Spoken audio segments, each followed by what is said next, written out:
Breaking news, rock legend Eddie Van Halen has died of cancer at the age of 65. The news coming down just minutes ago. Entertainment reporter Sandy Kenyon live in the newsroom with the details. Sandy. Dave, my heart is broken.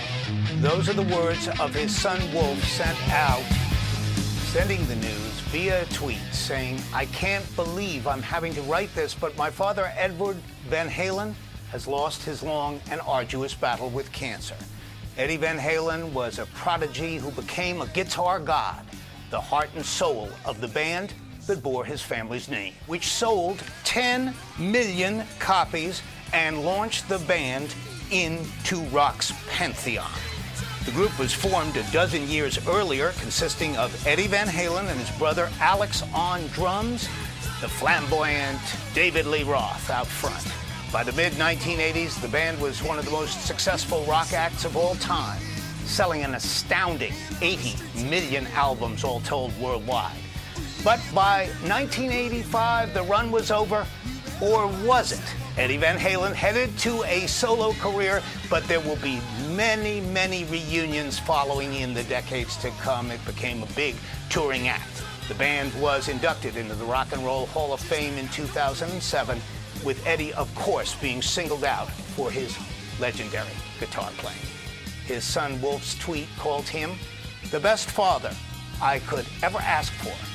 Every moment I've shared with him on and off stage was a gift. Ladies and gentlemen, boys and girls, welcome, welcome, welcome to the 44th installment of the Bobby Kudo Show. I stood and looked down. You know I lost a lot of friends there, baby. I got no time to mess around. It is with a heavy heart and much sadness to see you go at 65 years young, Mr. Eddie Van Halen.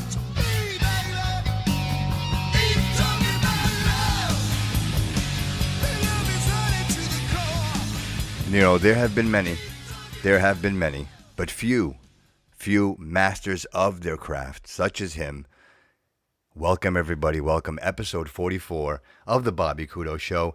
And unless you live under a rock, everybody, you know we are live on Facebook. Thank you for everyone for joining. And the big surprise today, obviously, Mr. Gary Cabral joins the show once again. Gary, welcome, my friend. Welcome. Thank you. Happy to be here. This is number 3 for you, brother, right? Number 3. Like this officially, I think. Trifecta. You know what? When I usually have Steve, Joe on the show, and now having you come in, sir, I believe that now you're like a regular. I think right. I think we've crossed that realm of just being you're. Well, I'm honored to be introduced into the group now, I guess. Yeah, right. Listen, if you're up for it, man, we got to get the 4 of us together. I think that'd be some kind of cool right. thing, I think that'd be a really cool idea. And even if we did you in the studio like we're doing right now, if you could see Facebook Live, if you're watching, guys, we got Gary in the studio. How great is this? Never mind Corona. We're not afraid. We're gonna we do have safe social. I had my physical yesterday, bro. I went in there and I'll tell you, my wife manages my. Thank God, because maybe I'd be dead by now. But my wife manages my medical health, right? And so calls all the shots. And I went in there.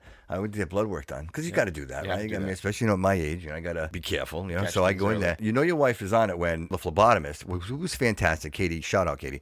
She hits the printer button and it's like and dude, there's like 7 of those stickers, and each one of those stickers is going to be like a vial of blood. You know what I mean? Yeah. So, by the time I'm done, I'm like half dizzy walking out of the place. And did they give you the cookie and an orange? No cookie and orange. I wasn't donating blood other than for my own personal cause. You know what I mean? Like really just for the medical reasons of it. But in all fairness, I tell you, it's you got I guess that's the message there, right? Take care of yourself.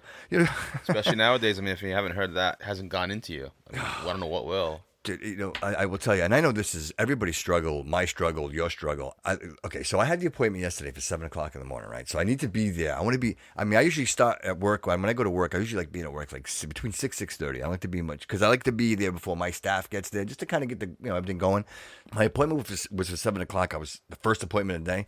And I'm in my truck, and I look, it's like 10 of 7, and I get my stuff together, right? Get out my pockets, and I'm like, so I get out of my truck, dude, and I literally like run to the door. And as I'm running to the door, this other guy is getting out of his car, and he's heading for the door too. So now it becomes like a who's going to make it to the door first kind of situation. So I get almost to the door, bro, epic failure. What did I forget? Your mask. My freaking mask, right?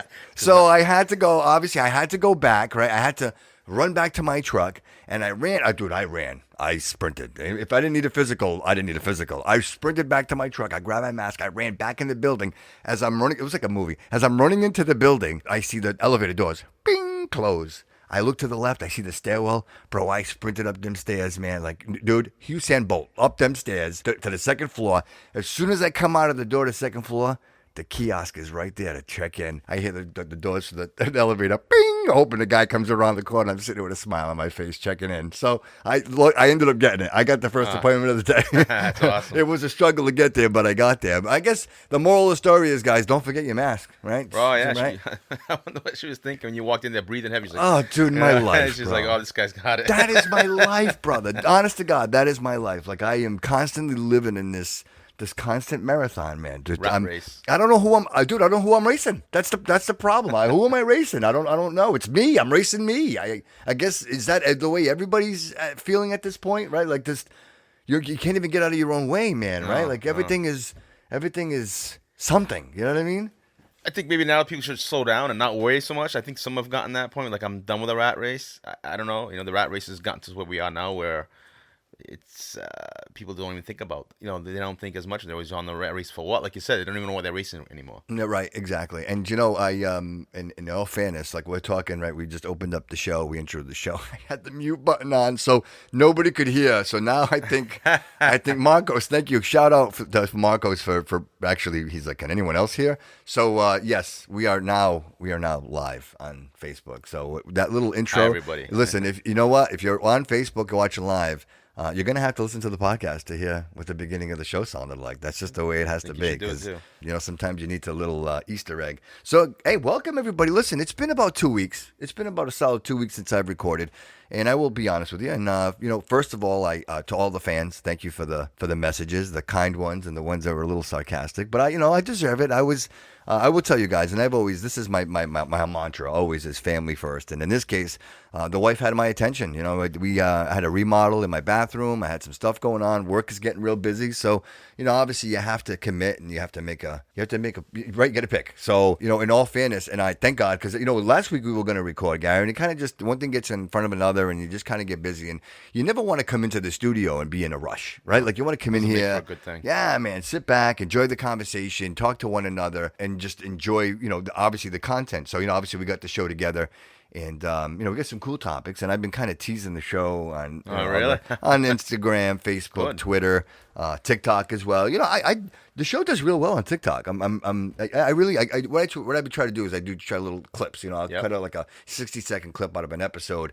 And of course, Steve and Joe are so dynamic. You get those guys on the show, and the conversation is so just alive. You know what I mean? So I cut some of those out, and Joe made a great point in episode 43, and it was, if ever before, never more important to realize how much power your mayors and your governors have, right? Because that's the reason why everything is closed. When you think about it, right? Because, in all fairness, the president's saying, hey, listen, open it up. Like, we want it to open it. And the mayors and the governors, the bakers, they're the ones saying, no, that's not going to happen. So I thought that was a really powerful, just an observation on his point. And it's something, again, that you never really, you hear it, but you don't, you absorb it. And in this case, it is really things we take for granted, I guess. Yeah, man. It's like you almost wonder if you're not paying attention. Here you go. Here's a good example. If you play football, if you play professional football, of which I've banned, I haven't watched a single game.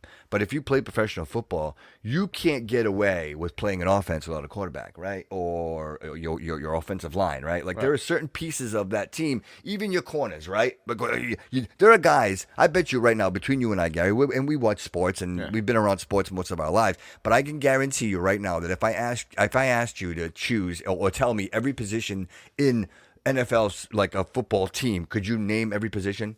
I can come close, but not every single one. I'm sure there's a safety backstop linebacker. Like, you know what I mean? There's something out there that I don't know. Same thing with this, like politics. There are so many intricate parts in movement that we don't know and we take for granted that, okay, it really doesn't matter because I'm just circling the dots on when, you know what I mean? Like, right? Seriously, right? Like I see a D or I see an R and people are literally voting. That's the way that they're voting. So it makes you really think about the importance of detail, right? Like the detail. What's the detail? You have to investigate a little bit. Right. This is your life that you're living underneath the thumb of these, authorities. Right, and when you have people, and I hate to even, Like you said, it's like a multiple choice. Like the rat race, my whole life it depends on these people, and all I have is like a small sheet with multiple choice, and that's all I have to deal with. Exactly, right? Yeah. Seriously. So Dumb down what am people, I? So you just pick something simple, take care of everything else. All I have. What are my choices, right? So it's the lesser of two evils, and I'm trying to, and then half the time, you like again, and I bring my mom makes a show all the time, and I always use her as the example because even as when she became a citizen, someone told her, listen, Vote D. You D, you blue. That's you vote, It's and alive, it's still in now. there. It's in there, and it was almost as if she was getting her citizenship, right? Like they handed her citizenship and said, "Hey, listen, D. right? There's a big D and over it. almost like it was instructions that went along with this document that now says that you're a citizen of this country. Vote, and so she does. And I obviously never would I ever get into a political debate with my mom. You know what I mean? And she's going to vote the way that she sees fit for herself. Right. Obviously, I know she does, and she listens to the podcast. I know sometimes some of the things I talk about she may not understand, but in this case, I hope that she makes. And again, this is to everybody to make your own decisions and do what's best for you and your family. With that said, Obamacare. We can talk just a little bit about Obamacare, because I don't want to make this, again, this isn't a political show. This is a just current event show. If we talk about Obamacare, do you remember what Pelosi said about Obamacare?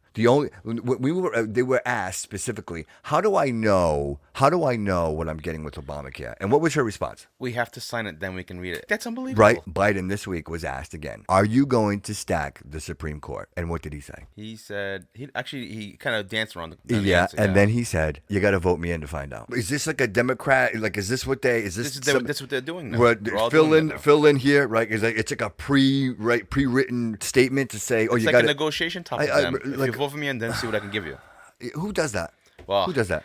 All fairness, Trump said about the stimulus. He was like, "Well, you vote me in." He goes, "I'm not doing anything until you vote me in." You know what I mean? I'm not signing any stimulus package till after the elections. Well, he did just say that he called out Pelosi because there was a lot. I guess obviously there's always the filibuster. There's always the fat in the bill. But in this case, he said, "I will sign a bill that specifically is for the citizens, which is the $1,200 American citizen for everyone. I'll sign it right now." And obviously, she wasn't gonna. And you know what? And it's funny. You put her on the spot. That's what and this so is all about now. And that's exactly what it is. And what she did was, it's so funny. I mean, fantastic. I always say, Gary, you're such a fantastic guest. And in this case, this is the first hint of it, right? He challenges her, right? And he does this over and over again. Even if you go back to remember the trip she was supposed to go to Brazil, and he put a stop to it. Remember that? Like since that point, she has literally had a vendetta to go get it. But so she's got this thing about the quiver. Did you hear this thing? She was on MSNBC. This was an interview that she had. Listen to how crazy this Friday, is. Just listen to this. I started there early for voting the day that we lost Ruth Bader Ginsburg. But to be clear, you're not taking any arrows out of your quiver. You're not ruling anything out. Listen to this. Good morning. Sunday morning. We have a responsibility. We take an oath to protect and defend the Constitution of the United States. What was that? The answer on the question. Right? What was that? Good morning. Like, you have arrows in your quiver. That was your statement. She made that statement. And you know what? And she wasn't kidding, man. Listen, she wasn't messing around, because in all fairness, what she did was, quite frankly, she went and she found a loophole. And she found a loophole. And what the loophole is, this is the craziest thing in the world, because I love this. And I'm a fan of Dan Bongino. You listen to Dan Bongino? like him, I like Dan Bongino. And you know, I really appreciate his facts. Everything about what he says is facts. And I'd like to think if you're coming to the Bobby Kudo show, you're coming here because it's facts. So she says that whole thing, the arrows, the quivers, right? Everything going on. So then she figures out, okay, if we can't impeach the president again, how do we get the president out, right? So she comes up with this. I didn't even know she could count this high. So she comes up with the 25th Amendment, right? So I'm just going to play this for you real quick. I want you to listen and just. Prospects are at this moment? Well, I don't know what the prospects are when we hear people saying I'm young and I'm a perfect specimen, instead of addressing the fact. And just so everybody, I just want to be clear. This is specifically what brought her to this point was she is saying that the president is not fit to lead at this point, that he has COVID, and somehow the fact that he didn't die, because that's other than him not dying, right? So not that it's a great thing that the president was treated in is not only the president, but as a senior citizen. So that's hope for everyone, right? You got a guy 74 years old. That tells everybody, even your senior citizens who are very susceptible to this, that, hey, there are treatments available for everyone, right? So that's a great thing. She comes up with this idea that now she wants to find out, when was the last time you were tested for COVID? So mind you guys, there have been quite a few cases in the White House, but none of which anybody has been hospitalized or dying, right? So it happened. They still say it was planted back at the event where they actually announced the new Supreme. Yeah. They said it was there, and then, quite honestly, I think if it happened, somebody planted that shit over there anyway. But in this case, this was her rebuttal to that, and this is how she's going to deal with it. That 50,000 people were infected, reported to be infected yesterday. Nearly 1,000 people died. What are we talking about here?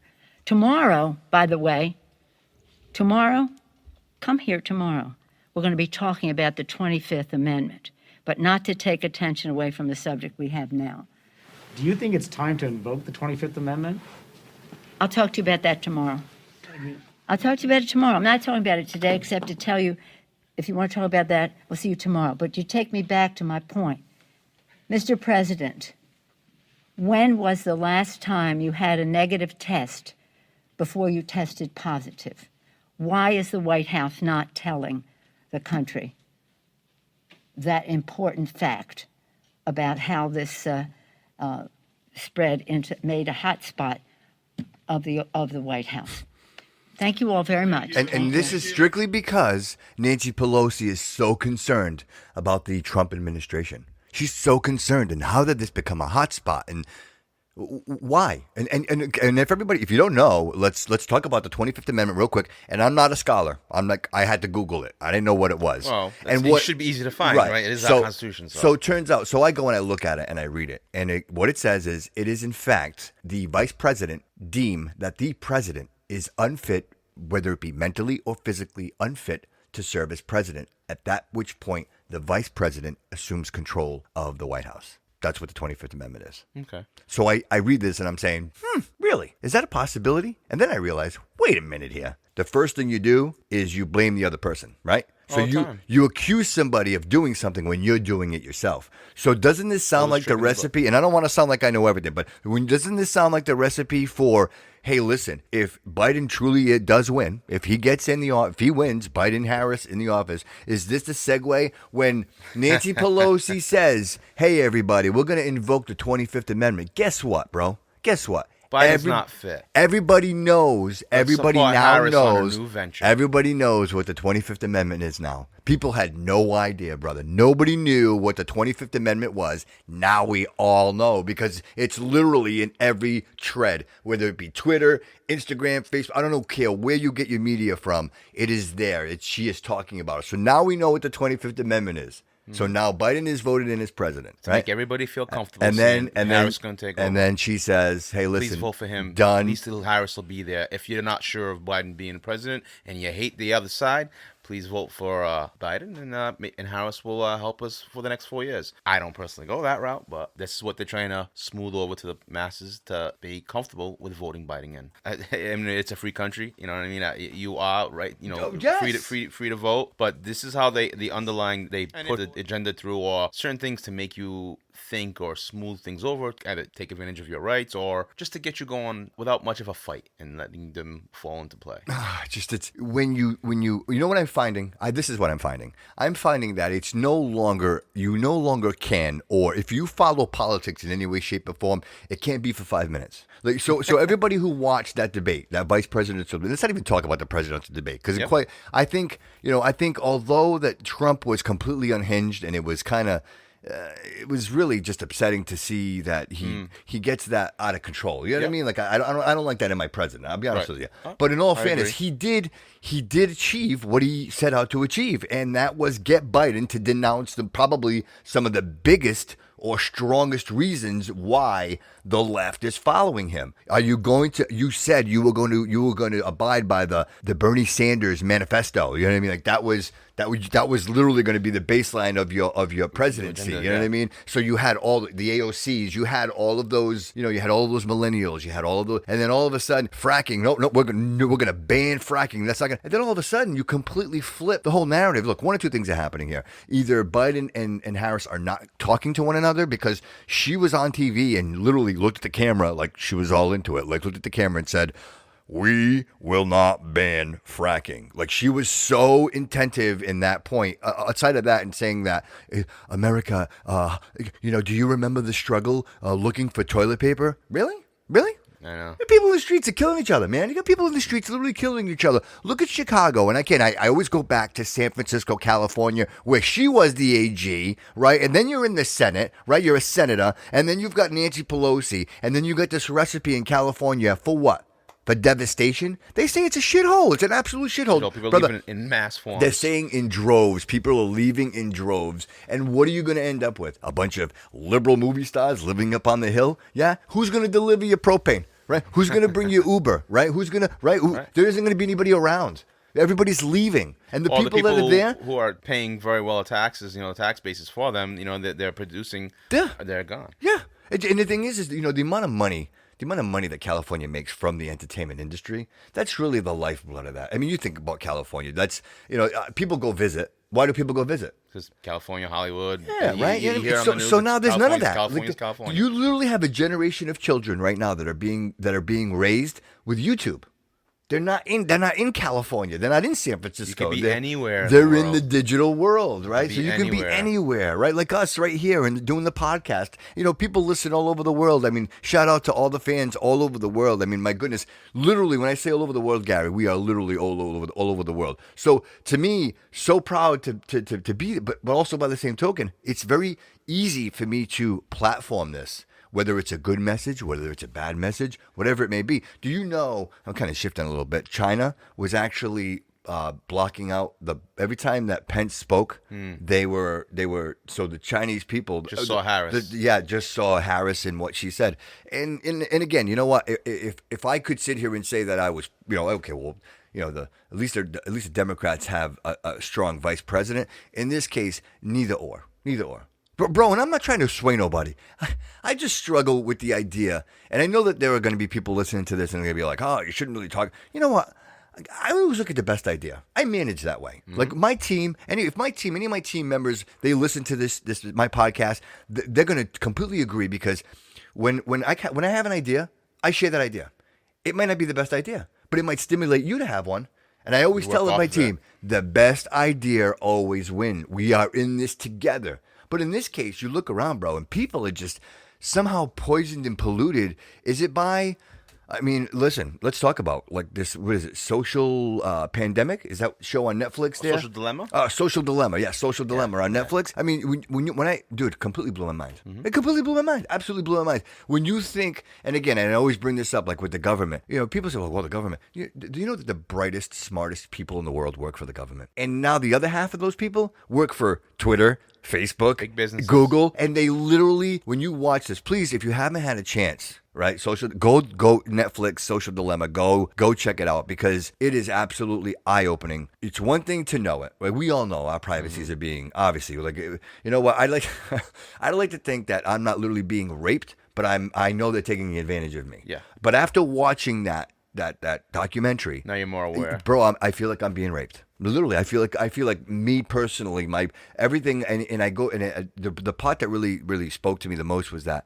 it doesn't matter how far back you go, man. Like it's from the beginning. Like it's there forever. All of it is there forever. Never comes away. Every single thing that you have written or done on is. It can be found. It's documented, recorded, and it's just held in a mainframe, and it's there. Right. They can come back at you later on and say, look, you decided to change this. Yeah, or you decide to run for a mayor, you decide to run for, some type of office. A year before, you were thinking differently. Yeah. And it's just, it's like, the media has it. It's almost, they're very good at making people sway one way or another because it's a machine. I want to say so much a machine, but it's the narrative to make you think of what's off topic and go to people's core emotions.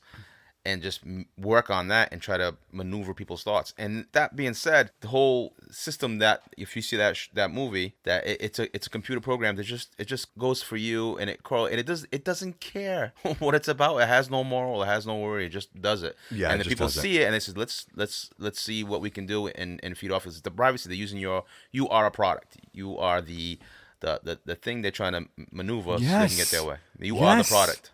And you think that you're looking at these things, and you think that the products are. And I will tell you, man, they get me sometimes. They are so, again, when they have you down to the pattern, the they nucleus, see how your right? The pattern is, nucleus of your pattern. They know the things that you like. You know, I was hiking up the Mount Washington, so now I see all this hiking gear. It's like it literally knows where you are. It knows what you're doing. It's really efficient. I mean, for us, any business-wise to advertise, it's the best. You know, I mean, it is very, very good for that. Yes. But unfortunately, Yes. people who do the business are smart to say, let's push this to the political realm, or to maneuver to maneuver people's mindsets to kind of like string them along, to make them be agreeable to anything that you want to press on or get by. It's amazing. Absolutely amazing. It really is. You wonder how we can continue on this path, and at what point does it break? What point does it actually, that people say, I'm no longer going to turn on my cell phone. Like, I'm not going to, or demand the fact that you need to remove the battery. Like, it needs to be a removable battery. Like, you can make a phone, but I have to be able to terminate power to that device at any given time, because they say even shutting off your phone, Right, it still has, you're not really shutting off your phone. You know what I mean? And, Like, that's the scarier part. If there's somebody using some of that for heavier, more nefarious reasons to get into your privacy and like frame you in one way or another, versus what your thoughts are, what your mental entertainment is, but actually literally frame you, put you somewhere, or make you somewhere, find the pattern in you, and then put the blame on you, or something for that essence where they're already gonna. What's that movie there for Tom Cruise when they think about your crime before you commit it? That's where we're going. It's that type of AI. No, it was. Oh, I know what you're talking about. I'm just trying to say that 'cause that's something where people can understand and relate to. It's true. Right. Exactly. Where they're actually predicting the crime before the crime the crime is committed. That's oh man, now you got me. We'll have to think about that. If somebody sees it posted. Somebody posted if they see it. That's actually a great question. The movie with Tom Cruise, like he works for the police. Yeah, and they got those. They digitally monitor people to find out what they're thinking. They're in that tank there, and they can see, and he takes one of them. Right, she's like a muse. Like a muse. That was a pretty good analogy. Yeah. Well, not that point, but the software and the algorithms and things that are happening and what people can do with it if they really find, like, you could frame you and say, oh, Gary's this and Bobby's like this, and we know he goes here all the time, and you know what? We're looking into his private, and he's got personal problems at home. How are we gonna work on that? You know what I mean? How are we gonna make it look like? And that's what they keep that information stored, so when they need to use it against you, they have it. Could be like going off the rails. Like, businesses don't care about us personally; they just want to push a product. Right. Unfortunately, businesses want to push a narrative too with certain things. But if we're smart enough, we know if we're aware of it now, then it makes it that much harder for them. Yeah, but you know what? When you continue in this parallel, right? Like, at what point how does it, again, because it's digital, right? Everything is digital. Like, when you think about it, it's a whole, none of it is tangible. Like, you can't touch it, right? So how do you get to a point where, again, like, generations, bro, like, my kids don't know a world without the internet, without being connected all the time. How do you pull away from that and still function in society? Because I'll be honest with you, dude, this podcast could not. Hiking to Mount Vernon, that's exactly what you did. That's what you got to do. You got to just enjoy some of the nature. Right. And I think people are doing that now since all this crap. I mean, there's no more bikes for sale. People are getting out walking. They're enjoying. They're slowing down a little bit. That might be a good thing. I don't think it's gonna last. If they have a vaccine or something. Wow, look at Florida. Like, Florida's wide open. Yeah, I have friends that go to Florida, and they're like, listen, you go to Florida, it's like nothing. Like, people are walking around like. I had a buddy just send me pictures. He's in Florida now, and they're all on speedboats cruising around by these nice places on the West Coast, and they're having a grand old time in, it's like summer 2019. I don't know. And they're making a boatload of money. Because you could get a cheap flight, get on an airplane, cheap flight, like $99. You fly down there. In reality, Rachel and I were actually looking. We're going to celebrate. We're celebrating our 20th anniversary. Congratulations, guys! Right, 20 years. We've been together for a long time. Nowadays. Married for 20 years. Yeah, man, it's been quite the ride. Good. I love you, Rachel. If you're listening, thank you. It's been It's fun to do this right now. Yeah, what a journey! What a journey! It's just crazy right now. I'm putting my putting my dirty laundry out there, right? But anyway, we're gonna. I mean, even when you think like we go up to New Hampshire, we celebrated our anniversary. We climbed to the top of Mount Washington, like you mentioned. People are getting out more, doing more outside, and it was nice, dude. It was nice to just. I did social media a little bit while I was on the trip just to kind of connect, document it. Yeah, I want to document it. I want to keep it, but that's the purpose of it. The main purpose. But in all fairness, when you look at it, and I watched that documentary, like I feel like it was like I'm sharing my information with the devil. You know what I mean? Like I'm just giving people all the information they need to profile me and my family, and like they said, when you think of the model, right? Like Facebook turned around and said it, and our model was from the moment you sign on to Facebook, we want you to have 7 friends in 7 days. And right, when you look at that model and you multiply that times the millions of subscribers, you reach the world. Right, you reach the world. And again, like I mentioned, I couldn't survive without it. I advertise on Facebook. I boost the show. I put it on there, and use it to your advantage. Use the devil to get through hell. I guess because again, like I mentioned before, I never had a Facebook before the podcast. I never found the reason to have one. But again, in this market, in this ginormous pool of podcasting, I mean, everybody and their grandmother's podcasting now. Without it, I wouldn't have nobody would even know I existed. I mean, my friends and people that I know. But outside of that, that's the greatness of Facebook and the internet. Because besides that, you'd have to go through Hollywood, right? You know right, what I mean? Go to a centralized system. You know what I mean? 39% of our audience for the show is in California. You know what I mean? So shout out to them. I mean, I hope at some point that you can stay. Yeah, man. Just look at what's going on. And no fires get to you. Again, don't forget. I mean, I always say, don't forget your history because you're doomed to repeat it. And that's the problem. We continue to do that. Yeah. And something infuriated me this week. Shout out to Joe Costa. He shared a post with me from the school, and it said, in celebration or observation of Indigenous People Day. What? Indigenous People Day? Like, what does that mean? What is We're it? in Australia. I mean, that's Indigenous Indians, People right? Day? No, it's Columbus Day. It was Columbus Day. The guy, they want to change that because Columbus I don't care, bro. The guy floated across the ocean in a canoe, right? In a canoe with disease, with no modern technology whatsoever, right? And anyone of us out there, if you get in a canoe like he did and you float across the ocean and you find something, so hats off to you, dude. You know what? Maybe he wasn't a saint, but he did his job, right? Like, that's the bottom line. You may not like the guy that's fixing the pothole in the street, but I tell you what, you're going to appreciate the work that he does. Same thing. You wouldn't be here in America if you didn't. That's what I'm saying. So it's Columbus Day, and I'm going to say it's Columbus Day. So if that like offends you in some way, shape, or form, I don't know what to tell you, man. You want Indigenous Day? You say it, but don't try to remove Columbus Day. Indigenous people. Like, that's, to me, that's insulting to the indigenous people. That's insulting. Like, why are we singling them out? Like, why are we talking about the bad and not the good? You know what I mean? Like, really, bad shit happens all the time. Like, that's not all we talk. Gary, if I got on my podcast every time and I talked about bad shit all the time, then nobody would listen. Right. So we talk about the good times. Because they hear them all the time, yeah. We appreciate the good times, right? Good memories, and we learn from the bad ones. Like, I'm not going to do that shit again. So we forget about this shit, and we remove it from our vocabulary, and then we remove Columbus Day with Indigenous People Day. We remove personality traits with systemic racism. It's these transfer of words that, you know what? Black, white, purple, green, orange. To me, it really doesn't really matter. Either we like each other or we don't like each other. Either we get along or we don't get along. I respect your space, you respect my space, and we move forward. But when you start to segregate this way and you use those, again, out of all the PC, comments, dude, fragment people and all that. Systemic racism. Stop it. It's racism, period. It's not systemic. When you say something is systemic, it means like, you know what, dude, you're now you're racist. That's not what it is. Because you can be raised in a house full of white supremacists and obvious to what's wrong or what's wrong with being a white supremacist. You want to hear an example? My father was a severe alcoholic, abusive severe alcoholic. Should I be an abusive alcoholic?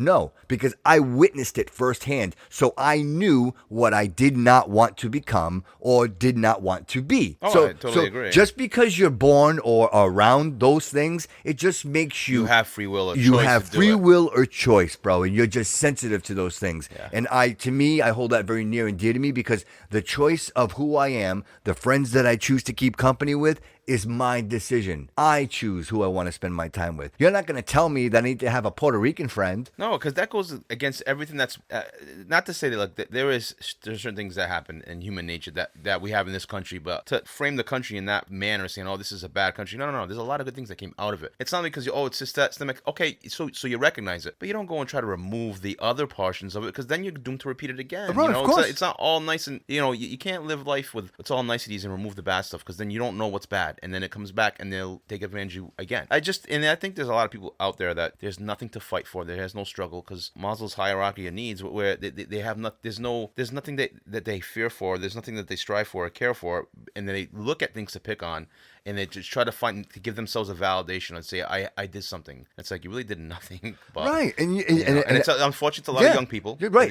They've gotten screwed. But if to go on the other way, it's like you either play the game. Is it because you're lazy? Is it because you're lazy? Yeah. I'm sure that some of them have their gripes and sure justified for sure. Yeah. I mean, come on, like what are you gonna do? You're not doing anything constructive. Yeah. You're not doing anything. No, you're not. Yeah, right. You're not helping anybody. You're not helping anybody. You're causing more angst. You're not helping anybody. Let me ask you a quick question. Would you? You got all my time. Bro, I know your daughter. She's 17 years old, but let's just say your daughter she's 14. We're gonna go back in time because I'm wearing my back in time T-shirt. If anybody notices, I'm wearing my back in time T-shirt. We're gonna go back to her being 14 years old, and this is probably gonna sound like an odd question to you, but would you trust the mailman to go pick up your daughter from school? No. I mean, I'm sure you see the mailman almost every day, right? Guy comes to deliver your mail, right? No, absolutely not. You wouldn't, right? Yeah, you wouldn't, right? So why would you trust the mailman with your vote?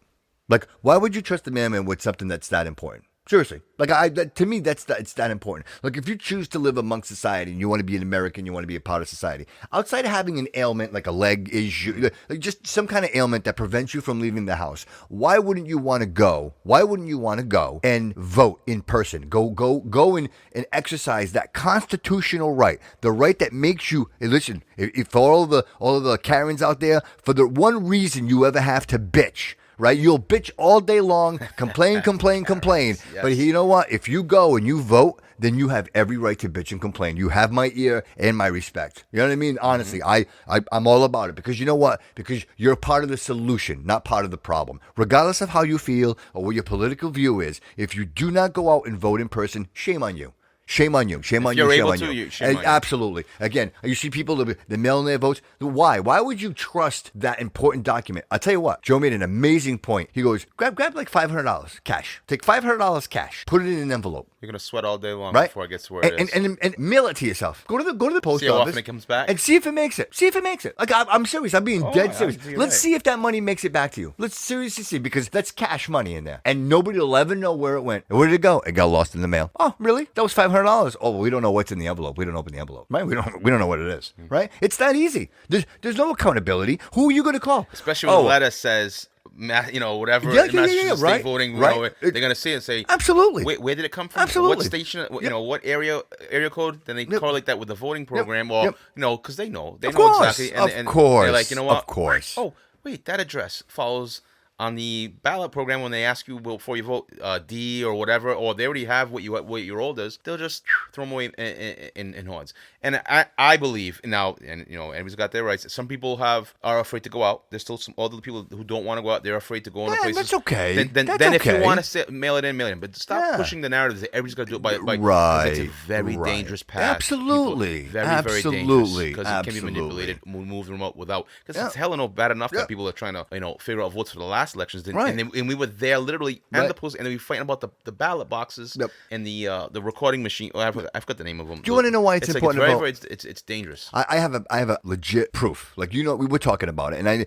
we're probably like rah vote 2020, right? And I really am because I believe regardless of what side you're on, it's important to vote right now. Like we all know how important that people left this country. And died for the right that we have. Right, exactly. Died, so bleeding. So with that said, this guy fires me up. I'm going to share this with you right now. We're going to listen to it. You let me know what you're thinking. Once we're done, this is the reason why it is so very, very important to vote. We have tremendous losses because of COVID. We're not liable for them. I'm not accepting liability. I'm not accepting the premise that New York State or New York City should pay. We didn't do anything wrong. This is Andrew Cuomo. The governor of the great state of New York. The greatest state, the greatest city in all of the world, where the greatest things happen, right? in New York, right? Everything's better. Everything's greater in New York. And this is your governor, New York. The federal government should pay. The federal government was wrong. It's the federal government that allowed us to be ambushed by COVID. It's the federal government that missed that the virus went from China to Europe. And they missed it for 3 months. And it's the federal government that missed people getting on planes in Europe and coming into New York. It was the federal government that does the border control at the airports. It was the Department of Homeland Security that was supposed to be protecting the border. You know how they wanted to build the wall in Mexico? Protect the country, protect the country. What an asshole. No. It's pure politics. No, this is just it's all pure politics. Dude, there's more. But I just needed to stop us there right there. And just like what an asshole. Cuomo, you are such an asshole, man. You know what? Regardless, even if you wanted the federal government to pay, that's fine. That's okay. Why are you making it a distinct separation between the federal government and the state government? Right? Where did you get all your money from, brother? Where did all the ventilators come from, brother? Like, where did all that come from? It all came from the federal government. Why? Because you have bankrupt New York City. You did the impossible. You absolutely, the Big Apple. It's bankrupt. Why? Because you're incapable of running the state, and then you won't even take responsibility for what it is that you're doing. Yeah. Then, in the meantime, COVID is walking in the door at JFK and Newark International Airport. While you're spending billions keeping us safe from Mexicans, we were invaded by Europeans with COVID. And you were totally asleep at the switch. And we had no notice. The other states at least had several months' notice. We had no notice. So the federal government is liable. They're going to pay that bill, not us. You know when you're at a dinner table and they put down a check and you're there with a number of people? If you're not liable for the check, don't touch it. Once you pick up that check and look at it, now you're liable. How is New York State going to solve the deficit? We're not. It's Donald Trump's deficit. He has to fix it. No, listen, I swear to you, I did not manipulate that audio in any way, shape, or form. Those are his words. That's exactly what he got. He went on TV and spewed out. That's exactly what he went out and spewed out. He knows the state's in devastated. Come on. People are gone from New York, and I see it firsthand. I see New York plates. I go to their homes and we speak, and they're like, "Oh, I'm not going back. I'm not going back for a while." And they've thought about moving. He knows that the city's devastated. It's going to take a long time to return, and that's one of his major incomes is that damn city. I mean, remember, he's the governor of New York. He's in Albany all the time, so he's not in the city. So he knows that there's a lot of shit to pay for. He don't want to take the action because he wants to make sure that he gets reelected, or even just say, it wasn't on me. And look, it's New York. It was the first place where comes. It's the way that the airports are. It's not anybody's fault. Right. It's the hub, man. It's the hub. Literally it happens. is the hub. And a lot of this that you're gonna face, Cuomo, isn't really anybody. It's the way the shit turned. You know what I mean? It's just pretty much what it is. Right. And if you're people, the number one, it's because New York's a big hub. It's absolutely. Other cities, people are leaving too. JFK so you is could be one in of them. California or Right? New York. Yep. Cuomo, you top in the 10, same shit. Top 10 airports in the world. International airports, right? You're an international airport, and obviously you don't know you have a problem until you have a problem. Right? He just knows he's in deep shit. He just knows that it's going to take a long time to recover. Bro. He should just I don't know, but he wants to put the blame to Trump to help the other side to get in there because they would write state of New York and Cuomo to get back in. So if Trump gets back in, he might get less federal aid. So he knows that, which means it's trouble for his campaign. Yes, man. But I go back to the original question, and I know this is probably leading us to the core topic of the podcast, and I know this is exactly where it's going to lead. But I ask this question often, and I probably ask it on every episode, and 44 won't be any different. Why, Gary? Gary, why? What is it? Why? Why bankrupt? Why do this? Why get it to this point and then blame the other side? Where is it going? Why would you encourage, like Mr. de Blasio, why would the mayor of New York City encourage violence? Why would he paint the street with Black Lives Matter and encourage the movement, which is, obviously been proven to be behind all of the violence, all of the chaos? And they continue. He doesn't even take blame for it. They do these stupid videos. Did you see that Lori Lightfoot video? I mean, guys, if you don't follow Twitter, Facebook, Instagram, but more so on Twitter, you gotta get on the Bobby Kudo Show on Twitter. And I post a lot on there, and really my opinions and my comments really, I find that Instagram is really good for momentary things. But if I'm in the middle of, say, a conversation, I think Twitter is very more flow. And that Lori Lightfoot in Chicago, and she was captain. She's the mayor, right? Isn't it? Yeah, she's the mayor. Yeah, it was. She put the costume on. She put the Captain COVID costume on, and with him, it's the most ridiculous. I mean, if you haven't seen it, go on, check it out. TheBobbyKudosShow.com on all the social media platforms. I posted the video, and it shows her running around in front of the camera. And that was the way she wanted to bring in the fact that trick-or-treating, everybody's dying. People are dying in Chicago. People are shooting each other, like in the streets, like animals. They're literally, like, you can't even go out in the streets, right? None of that can happen. But you're running around in a costume and you're talking about trick-or-treating. Who is your audience? You're not talking to the urban, the communities that are being or being ravished by the Antifa. Who are you trick-or-treating with? Where are you going? Am I going trick-or-treating in Chicago? No. Right? Because my kid's going to get shot. My kid's going to get run over by a car. It's not happening. How is it that that's the leadership? Those are the people, like the de Blasios, like the Lightfoots. Like, these are the people, again, back to Joe's point, the mayors and the governors, and how much power they have. Well, this, I guess, this is the one of the side effects of having a free election. You can vote whoever you want. Whoever wants to run, they can get it, and then they can very well win. This is one of the drawbacks, and it's just a side effect of having a free country where you can vote whoever you want. Anybody can run, and not everyone's going to be smart. The numbers aren't there. I know, bro. Not everyone's smart. But you know why? What I mean? Not everyone's smart. Again, why? Even if your platform, she's caught tail into the media, trying to find someone, because she's probably at wit's end. She has no clue how to get by. And she's, I'm going to try this. Somebody gave her any idea. She's, let's go with it, because it's TV, it's media. But even that, but it's the concept. Like, for example, the federal government, the Donald Trump administration said, "Hey, listen, we'll come in, we'll help you, we'll give you money, we'll come help." And they're like, "Nope." She's like, we don't want nothing. What do you? Who suffers from that? Because it's politics. Well, this is why we have a free election. So when that does happen, the next time she's running, she's gonna get a landslide. And she's out. Get her out of there, right? Captain COVID, get her ass out of there. Or take your money. This is one thing great about this country. You can take your money, take your assets, and move them to a different state or different area of the country where it's friendly to you, and then they'll feel the effects that way, because regardless, no money's coming in. There's less money coming in versus federal aid, because federal aid hurts everybody, and sometimes in my federal aid, I don't want to go to that place. Right. Right. So even if it's offering, they don't want it. Good. Don't take it. Yep. And I'm not saying that. I mean, I'm sure there's people on the other side that are agreeing with her, or people who believe in the Black Lives Matter, where they've had instances in their life or their environment and community where they feel redlined in a way or harassed. But even then, this isn't really causing anything. That it's not a good effect. Yeah, but I'm sure Martin Luther King will be rolling in his grave saying, "This isn't what I." Of course not, man. Of course you can't say not. that. We can't say that. We can't say but that. Why? Let's erase this because we can't say this. My goodness, we can't say because we don't have the right to say it. And this whole white supremacy thing, it makes me absolutely crazy. Because you know what? White supremacy is cigarettes. Huh? Is that a crazy comparison? No, because here we go. You ready for this? We know if you smoke cigarettes, you get cancer and die. Right. That's a no-brainer, right? White supremacy is the same idea. Nothing is different. They're both the same. We know that they're wrong and they're bad. Right? That's the bottom line. They're not productive to anything. So people continue to smoke, and people will continue to be white supremacists. Do I choose to follow that? No, I don't. But by the same token, don't fuel that fire. Because if all you talk about on the media is the white supremacists, guess what? In the Kim Kardashian, that famous words of Kim Kardashian, it doesn't matter what they're saying as long as they're talking about you, right? There's no negative press. Nope. And this is all we're talking about. Do I believe that Donald Trump is a white supremacist? Come, are you kidding me right now? No.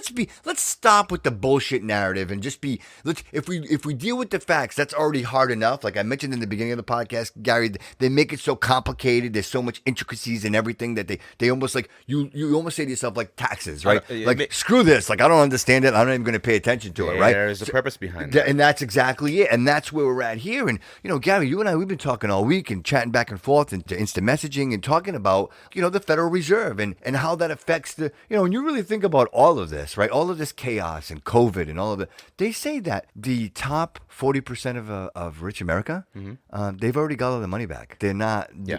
So if you think everybody's suffering, they're not. The richest people in the world. This is why we have the riots and the uprising of people getting upset because they see the unequal. Yes, they were saying that anybody that makes over $30 million a year has already made their money back, has already rejuvenated their revenues. You know what? I guess good for them. But when you're looking at a country that is like starving, and what do you, are we really starving though? There it is right there. Are we really starving? Right, or is not that, yet. I mean, right, I'm sure that right. there are people that Right. have a whole lot to say, but and now if this country's hurting that bad, how about the rest of the world? Remember, this is a world situation. Yes. And people are getting mixed up with. Yes. We're so Yep. we're so arrogant in a way. Many people are so arrogant they think of it as a country and don't realize there's people out there fighting for $6 a day to Yes. feed their family. Yes. Right now Yes. because of this going on, and there's nothing, and you're crying because.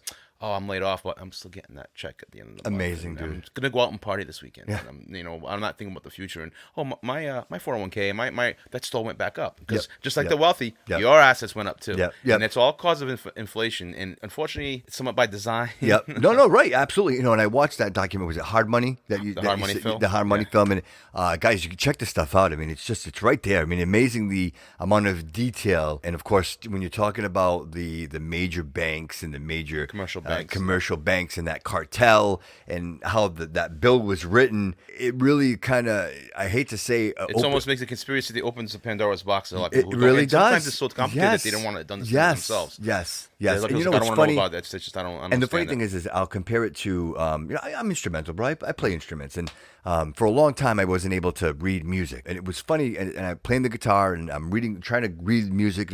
And all of a sudden, something happened. It was almost like the first day I learned how to ride a bike. I could see it. I could see the notes. The notes made sense to me.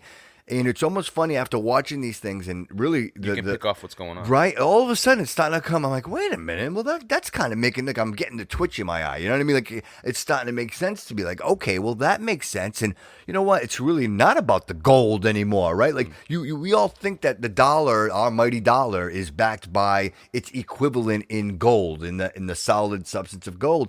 And in reality, it's not. It's driven by inflation. It's driven by... It's a fiat currency. It's designed by. Well, that's actually derived from the power of the oil, because we were actually, the major. It was backed by oil. We were the major producers and refiners of it throughout the world, and we had convinced the world to go by the dollar. So we removed gold from the setup because the actual gold would have been a better setup. I wouldn't say it works good for now. I mean, they designed the banks, the Federal Reserve. It was a system designed to cause everyone's a debt monetary base where people borrow money. And then we get paid on interest, and they're great. Now, not to say nothing completely bad about the central bank and the reserve. People look at the Fed and they say it's bad, which is, look, how it was derived, it started nefariously or whatnot. It did cause a lot of positives through. I mean, look, not everybody's going to borrow or have money and designed and backed by gold and be able to buy what we have and all live with what we have. Right. I mean, it's all machine construction and it's debt by value of people's. Sure. So there's nothing, but there is a lot of bad thing where people have used that mechanism to gain massive amounts of wealth. Right. So in other words, like, so I mean, really, when you look at this, is when you think that the money that you have, that the currency that you own, right. And you think long term, like if I'm putting money in an IRA or I'm putting money in a bank account, like that money is mine, it's safe. But in true reality, in fact, it really doesn't exist. And you can live in a market where the banks that are lending these funds, the money value isn't worth the money that they're lending out. No. So they're giving out more money than they actually technically have. It's a fractional reserve where you can have like at least 10 or 9% of, and then you can actually just write more zeros in the bank. But wasn't that the core reason why we got away from gold, was so that someone couldn't control it, right? If I hold the gold, I control the gold, right? And you don't know. It's still true today. I mean, a lot of countries and nations still retain a lot of gold, and they actually repatriate gold where they see what's going on, and some countries are calling in the gold note because they have it at reserve banks in New York and all around the world. Sure. They want it back. But I think people don't realize that this goes back to France. France was right. France was the first one to They were lending. They were lending the United States money. And we were just saying, well, we'll get it back to you, and we're going by the dollar note, right? And so then we realized this ain't gonna work, and we just decided to rest of the world, we're getting off the gold mark and we'll do it by fiat. Yeah. So And what was that the island there? What was that? Jekyll Island. Jekyll Island, and that's There's where. another place that was actually closer of a state that you're really fond of. So this is where we go, in Joe. New Hampshire. This is where we go, Joe Rogan. Go ahead. I love it. I love it. There's a place in New Hampshire the Bretton Woods. If Okay. you look that up, Bretton Yeah, Woods. yeah, they, yeah. That was one of the designs to set up a centralized bank. Okay. And so it derives from there, and as well as Jekyll Island. A lot of the to-do and very wealthy, and their names are still prominent to this day, all met together, and they decided to change something into a centralized bank. So, and that centralized bank is in a lot of other nations in the world. England, the Bank of England. Yeah. It's not the Bank of England. They just named it the Bank of England. Yeah, right. And right. Federal Reserve is But, just named the Reserve but that's Bank. what you think, though. If I see a sign that says McDonald's, I think it's a McDonald's, right? That's what I'm. If you think it's bank- Federal Reserve, that's a government. But you can entity. name It's a bank not. whatever the hell you want. 'cause they're smart. My They bank know is what's I'm the Bank of the United States of America, right? I'm Yeah, not. and so I'm not. when you think, my money is backed by the United States of America, Right. I'm Yeah. good. You always hear that, federally backed by the Federal Reserve, backed by. But what's the backing? Who's backing that? And To be honest with you, the backing is confidence. It's a confidence in the Yes. dollar that people can work, Which is and have why- a value and gain things, and because they know it's there, it's Yes. there. Yes. So they removed it from the gold because now they can which has caused the inflation. yes, Everything went which is parabolic why since. when the president got sick, the market went down. People confidence, like you mentioned, confidence, and then of course when the president started doing better again and he's on TV, then it increases. Now the market increases again. You get the confidence in the market that you're going to do well and you can make those investments. But Yes. all in all, man, the scary part in all this is like, what's that power that controls us, Gary? What's the right? Because you think about it, and it very powerful. And I'm not taking credit for this because I heard it, but it was very powerful when I heard that taxation without representation is slavery. It legitimately makes us slaves to a system that can control the monetary value of your presence in this society, It's right? manipulation. It's of the manipulation, value, right? and all right, so everybody complain about how the government printed more. Yes. They just make that fallacy. Let's go print more, giving people more money. You got the little measly checks. They weren't measly. They helped a lot of people out, and some people did very well with that $600 in stimulus. They did, of course. Of But course the they money did. didn't all when Trump signed that money didn't always all go to paper and it's sent out by the mail to everyone's house. It goes to commercial banks. Digital transfers. And that's going to happen because something with the Federal Reserve and the way the centralized banking system is, it's malfunctioning. Yeah. Things are happening. It's changing. I mean, you can see in other countries that's already happened in Greece. Yep. In Cyprus, a lot of these other nations are hurting now, and it's all on the same system as we are on. We're just stronger because everybody relies on this country. Of course, the because it's greatest. the confidence of the United United States. States, You know what I yes. mean? But it's funny when you think about it. You talk about digital transfers. If any of the audience, if you're considering a digital transfer, go over to anchor.fm/The Bobby Kudo Show support and support the show. We could do the monthly subscription, 99 cents. You guys can help the show out. I mean, 99 cents goes a long way. You know what I mean? It helps him with the website costs. It helps him with the server costs, and of course, just there's a lot of monetary advertising that I'm putting into the show and the content, and none of this stuff just comes together. I mean, there is a. I mean, you a didn't get a cost there. stimulus from the Federal Reserve? to get this? Nothing for me, bro. I don't qualify for the PPP program. You know what I mean? program, right, yeah, yeah. nothing for me. It's I'm still working. You didn't get a banknote from the government saying, Yeah, "Here you go, Bobby." kiss my ass, guy. 50 plus hours a week. I'm still, dude. I never had a break. I didn't, I hear ya. I was considered essential the whole time. Went through the whole process. But if you guys can get over to Anchor or even PayPal, you can support it. Go over to thebobbykudo.show.com, and there's a PayPal button there. You can go ahead and you can make us a donation. I should say donation. Actually, just provide some support to help the show. You love the show. You love the content. Again, it all comes together, which brings you to another point, Gary. And we can go right back to what we were talking about. But I do have a contest coming up, and I want to just kind of tease that a little bit. It will be related to the show and to the Bobby Kudo Show. And what I like to do is I like to start a hashtag. Maybe get a hashtag trend going, and the hashtag would be hashtag TBCS. And if you go ahead and you hashtag TBCS on any of the platforms, whether it be Twitter, Instagram, Facebook, or TikTok, with yourself watching or listening to the show, snap a selfie, hashtag TBCS. And what I'll do is in 2 weeks, I'll let the show maybe 3 weeks. what I'll do is I'll pick a couple of people. I have a Google Home.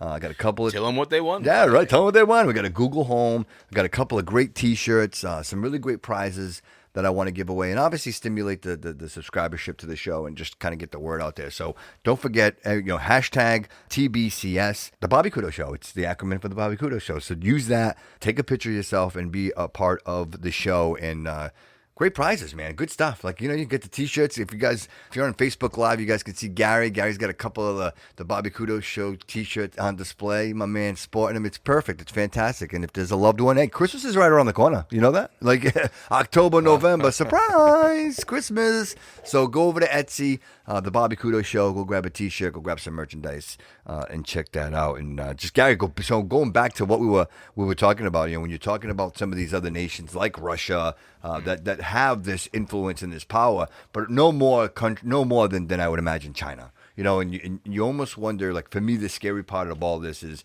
you realize how dependent both nations are on one another, whether it be an import, export. And you see how the relationship obviously is tattered. I mean, it's just in shambles, and based on the China virus and everything else, and the way that the president's speaking about that. You don't hear Biden talking about China. He doesn't really mention any of the foreign. I honestly don't know what his foreign policy is. I don't know where he stands on foreign policy. But if you guys happen to listen, Trump was on the radio yesterday, and he was talking about Iran. They just imposed another sanction on 12 major banks of Iran, just stopping the flow of money into that country and literally like choking them out to give them to say, hey, listen, stop with this nuclear bullshit and come join the rest of the world. You know what I mean? So, well, see, is that no? Trump's falling into that line, and I don't think he's. But those are the countries that aren't dependent on a central banking system. Yeah. That North Korea, there's a few other countries that they're relying on their own thing, so they want them to fall in line because there's a lot of wealth in there, and they have a lot to offer the rest of the world with some of their resources. So it's almost, there's another thing people should look into Confessions of an Economic Hitman. They see how corporations can maneuver and use the government and the money system to use certain other countries for their gain. Now, Iran, yeah, they're a different animal. China and America, yeah, they're a tattered relationship. But then again, who's taking advantage of who? We were just, companies or politicians were just enjoying the aftermath after their campaign and enjoying some of the money coming back. And Iran knows that, and they've been put on notice. If you fuck around with us, if you do something bad, I love that he said that. We are going to do things to you that have never been done before. Imagine that. That was live on the radio. He was live on the radio when he said that. And although people are like, oh, it's vulgar, you know what? It's refreshing. It's refreshing because that's what got him in. Iran. You go to Iran and you're an American, you're not coming back. They're going to tear you up. They're going to. They don't like them. They don't like us. To be honest, that's the government system again. Yes. Just like we're mad at our government. Yes. Because I see a lot of people in Iran just don't give a shit. Yeah, they don't give a shit. Right. Before the 70s, I don't feel before the oil embargoes, people, they said great people. I They were actually appreciate that, Gary. very progressive. Yes. They were actually moving forward, Yep. and women would be able to drive. There was a lot of fairness, but then, certain entities who have control of the media and all that, they don't bring that. They don't show that to people. They just say, oh, Iran's the enemy. Yeah, right. Exactly. Now, China, exactly. Look, they were, as in Trump's words, fucking around. Yep. They were taking advantage of, and people got to think, China isn't in it for a short-term gain. They're in for the long haul. They can wait 100 years. Well, you get the World Health Organization was involved in that whole debauchery of. And look, we sold ourselves out. We did. I mean, companies did it. I mean, look, you like your cheap shit. How do you think it was made? It was over there, got shipped over, and you buy it cheap. Now you want jobs to come back. They'll come back. We're gonna have to. If this goes, don't be surprised. If this goes where it's planned, with Trump wanting to bring jobs back, they're not allowed to come back to America. Because if I'm the company owner, if I bring it back, I'm not gonna make much profit. So I'm gonna bring it to Vietnam, other smaller countries, which is a good gain for other countries. Yeah, it is. But it'll be a fairer task and all that, and they're gonna play the right game with us. We hope. You hope at some point you can get to that agreement because the dependency on that import and export with other countries. And it's got the biggest import export. It's got more ports in the world. Dude, I'm all about USA. I'm all about like buy USA, buy American. But in all reality, it's not gonna happen. We still You're not need gonna our be able to afford it. relationship. We won't be able to afford it. I always go back and probably, was it like 5 or 6 years ago, if you remember Egypt, right? And that whole coup and how that all went down. Arab Spring. Yes, exactly. And then how that all happened and how those people are, and you wonder, is that like precursor to what's happening right now? Like I can't help it. Dude, I can't help it. When I think about and I see what's in the news and all of it, and I'm like, wow, man. Like, I never, dude, until that point, I'll be honest with you, and again, I never pretend to be like a college scholar. I'm not smarter than you, Gary. I'm not smarter than anybody else in the show. Every smart in their own way. But I knew, like, when I watched that coup, which was the first one that I can remember, like, physically seeing and seeing how the military was involved and all. Like, it was a failed coup, but nonetheless, it was. I mean, Egypt, the guy was moving. Yeah, I mean, it was impactful. It had its, but maybe it was a bad one. Exactly. But my thing is, look, I never knew what it was, and then all of a sudden you look and you see our country, bro, and you can't. You can watch things that are on media now, and you can't tell what country. That's not the United. No, listen, guy, that's Detroit, right? Like that's Michigan. Seattle, yeah. You know, that's Utah, Minneapolis, right? That's Chicago. That's Minneapolis. And you say to yourself, how is that happening here? And it's almost the color wars, right? Again, the color wars. We go into other countries. We stimulate the populace to sway an election, and we look now, the resources. right. But we benefit from that. Yeah, you know what I think? I think that even in this election now, do I believe that Biden was the choice? I think honestly, it should have been Sanders. I think that's. You know what? I'd rather because he's. Yeah. What I heard is regardless, he's not. He's honest. Yeah, exactly. He's not, he's full.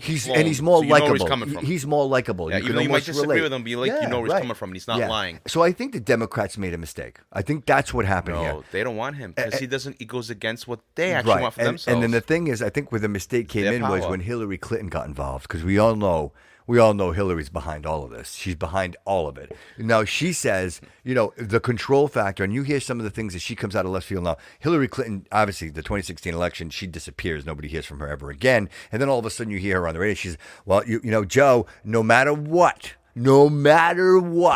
you don't concede. You do not concede. So even she's saying no matter what, clear and blank. Those are her words. Quote. So what are you saying? That even if you know he didn't win the election, you do not concede and you drag this thing out? And again, I don't want to repeat what we talked about in 43, but this is relevant, Gary. And I know, really important when you think about the George Soros of the world and the people that are really driving the money markets and are controlling and sending money to these attorney generals that are letting people off onto the street after they just literally pillaged the whole city and burnt the city down, right? And George is sending them money, going, yeah, let them out. So who is actually in control? Like who is it? The show, brother? Is it the George Soros? Is it that one control? Illuminati you're talking about? Yeah. Well, I mean, some people call it Illuminati. Like I don't know. Like what is the it? Rothschild family, right? Like what is that? There has to be. I think if we are narrow-minded and analog in thinking for 1 second, right? Thinking for 1 second that the president makes every decision, right? That the vice president makes every decision. I think that they make the decisions at our level. It's at our level, but I honestly believe that there is a level above us. There is another level that you and I, sir, are not privy to. Right. And so I say I don't have the answer for you for that. So into the rabbit hole, people who have right? that power don't want to be known. Into the rabbit hole we go, brother. And that's the worst part about it is when you even talk about these things. Like there are people right now probably going and switching off the podcast because they don't want to get into the conspiracy conversation. But it's almost one of those things like Fight Club. Don't ever talk about Fight Club. If you don't talk about these things, then nobody ever knows what the hell's going on. Like who's in control? Who's making these decisions? Why is it that George Soros is throwing money around? Like what? I don't understand that. And when you think about the Zuckerbergs of the world, like the influence, going back to Social Dilemma, when you have the people that are controlling the social media, the news, because Facebook said a week before the election they're not going to allow anybody to claim ownership or the win for the presidency. So who's doing that? It's an algorithm. It's an AI. Oh, no. The AI, it runs on its own, but when they want to do something, they get you push for a button. They get some guys say, sit there and look for these and stop it before it pulls out. That's just what they do because there is a staff in the building that takes care of that. That's Facebook itself or any other social media entity or software program. To go back to what you were saying, who's in control? Yes. It could be, it sounds crazy. It may have started for a few banksters in the beginning of the century, and there are people who are in power that stay secretly, but like an algorithm of its own. Like people who are in power want to use this setup or system where it's no longer a certain face or a name to this central aid, but it's the system itself that's happened by people who like to take advantage of it or use it to make super wealthy, and then it's a machine of its own that has to stop. But it is starting to fail. We have seen failures in Japan and other countries where it becomes stagnant and deflate, and it's going to happen to us. The man behind the curtain, right? The man. Don't look behind the curtain, right? Don't. Yeah, but right? I mean, I personally think there isn't. I mean, there are some people that will will never mention or not know because they have that much power not to be known, wise enough to know, like, I don't want to be involved. Let me just the puppet master. You don't ever know who's the guy pulling the strings, so we'll never get to know. Because it ruins the show for them. You're right. They just you're take right. advantage Yeah. of what's going on. Now, here's the thing.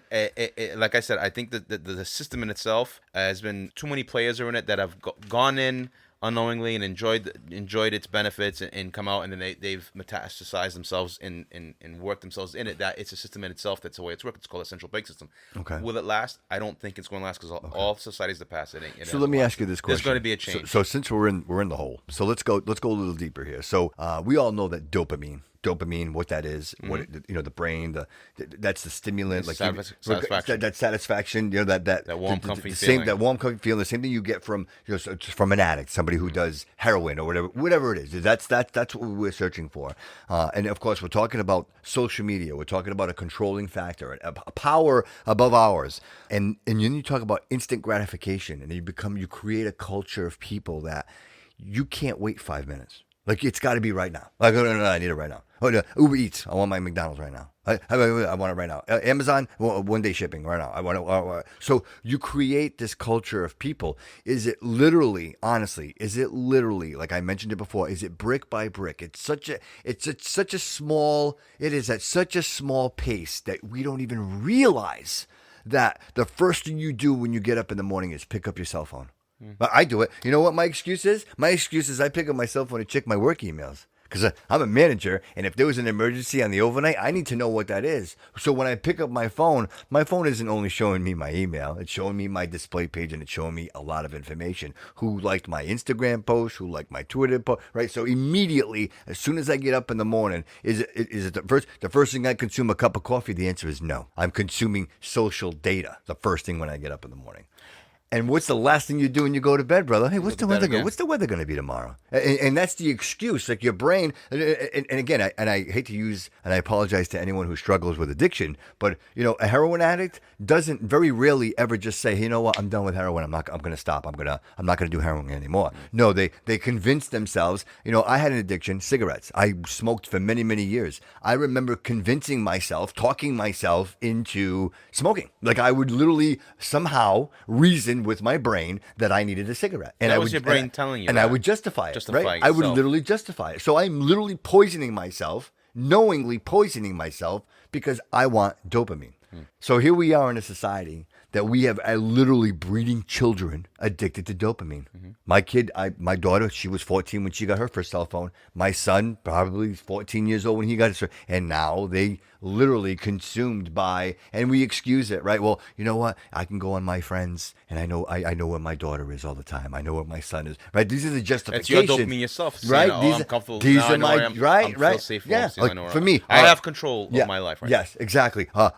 For the podcast, right? So all of that is, again, I'm addicted. I'm like everyone else. I'm not excluding myself. I'm just as addicted to the screen. I'm constantly looking. I'm constantly reading tweets.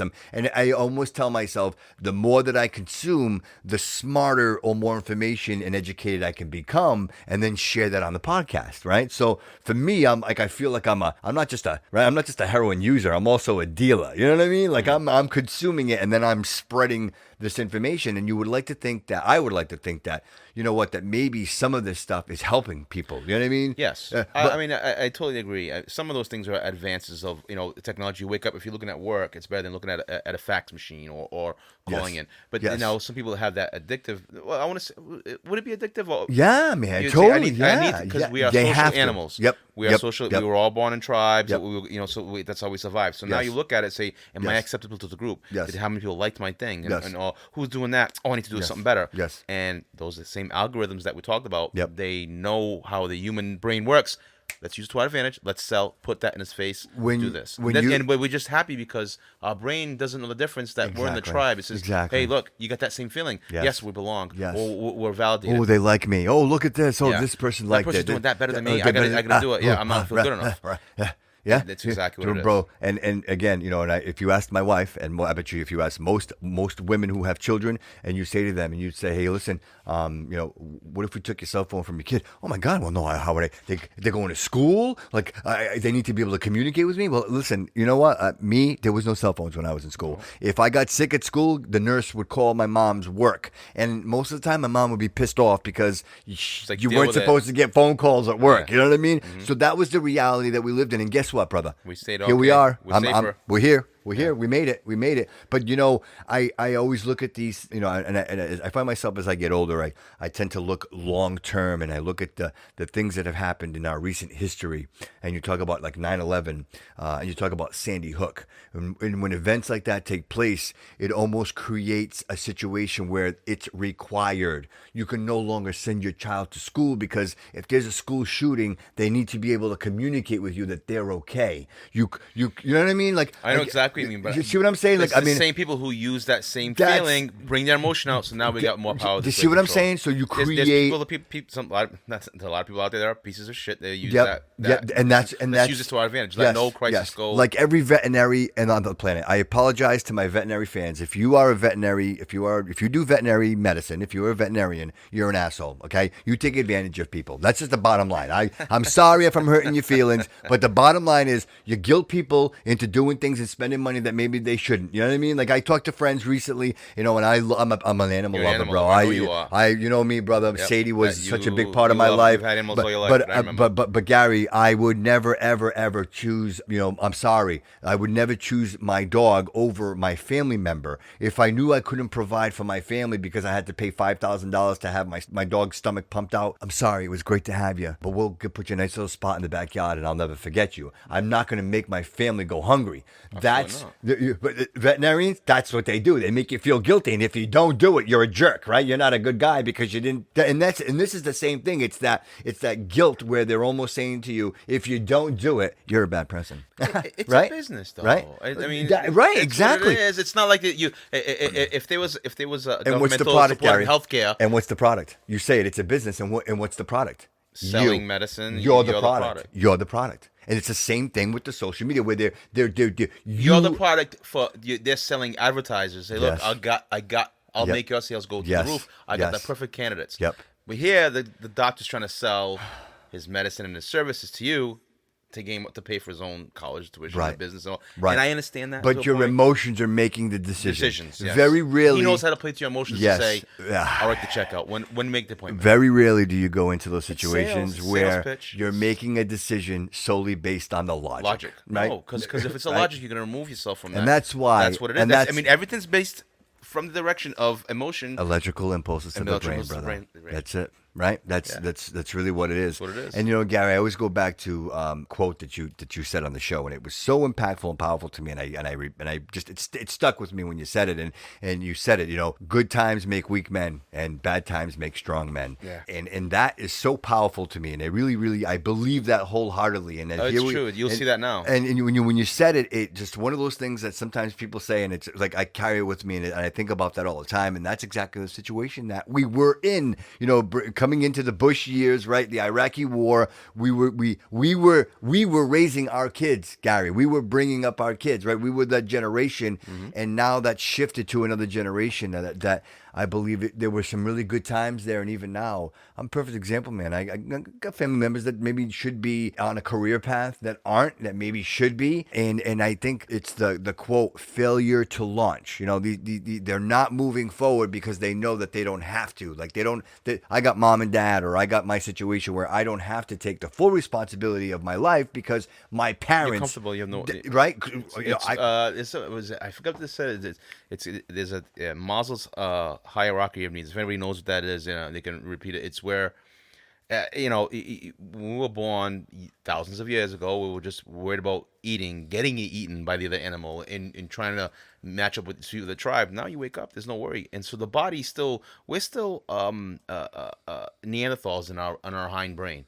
So you wake up and say, "Well, I'm going to eat. There was no suffering. Yes, I don't have to run from animals. The basics, like the basics, like right. Your brain still thinks we need to do this. So your brain says, "Hey, you're supposed to be running for something. There's something you're supposed to strive for. It's no longer there. Like you can live years comfortably and not worry because technology has gotten to that point where we're at."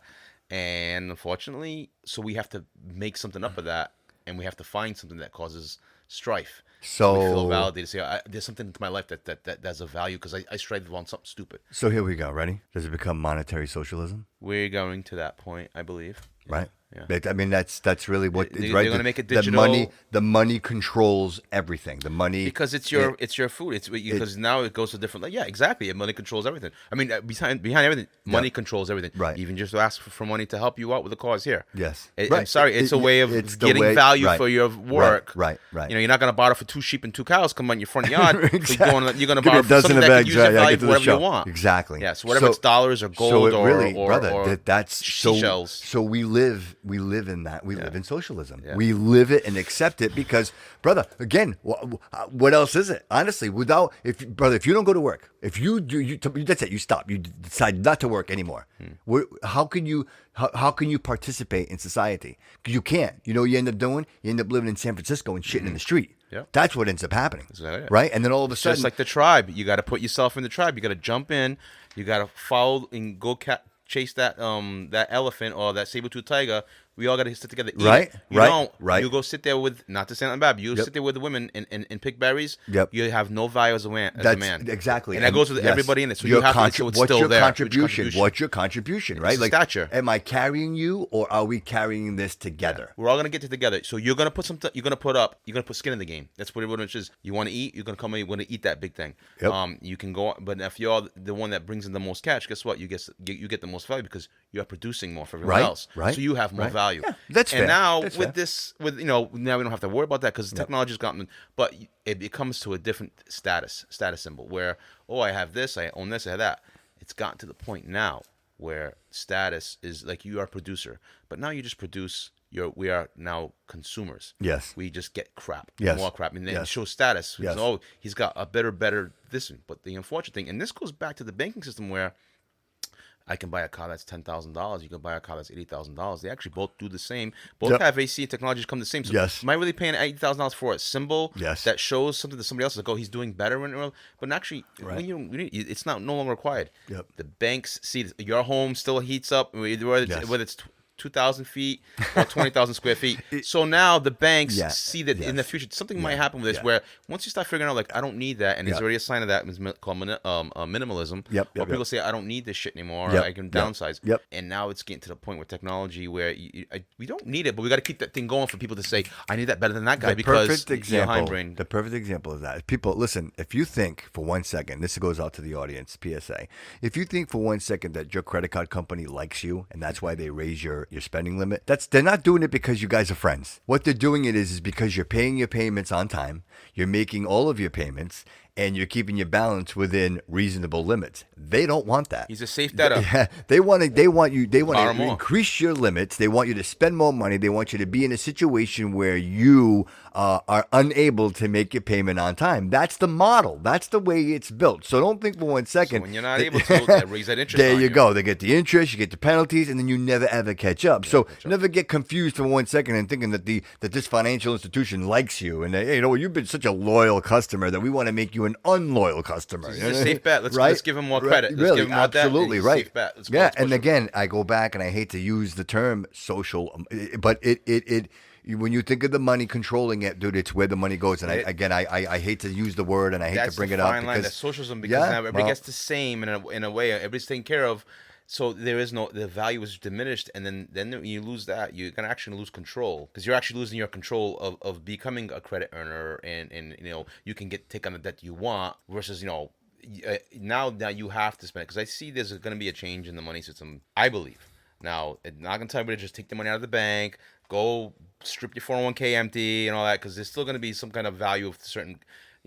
Entities are still going to derive. Businesses are still going to need money. People invest in something to grow. That's not going to change. But the literal dollar sense is going to change. But I do see people need to have a skill, something of value. Unfortunately, there's a lot of people out there that don't have that. Value, something that you can provide have skin in the game. Yep. Can you fix this? Yep. Are you able to? Are you a license holder of something? Yep. Do you have you a master at something? Yes. You have to have that. Mike value. Rowe is big on that, man. If anybody knows Mike Rowe, I mean, he's got an amazing podcast. If you haven't had a chance to listen, The Way I Heard It, I mean, and the great part about it is it's like 6 minutes. Literally, he just tells a story, and usually it's about someone who has changed mankind for the better. You know what I mean? Like, or some impact. But his philosophy and his fight is literally tradesmen. The fact that we don't have people that can do the trades that we need every single day. Like, somebody still has to fix the plumbing. Somebody still has to fix the boilers. And Somebody still has now to put a roof. And you're in gonna a get situation where here's the thing: the value, and we can go back to that. Sorry to cut you off, no, on that, no. but the plumber or some technician, you want to call him like, oh my god, this guy's charged me an arm and a leg,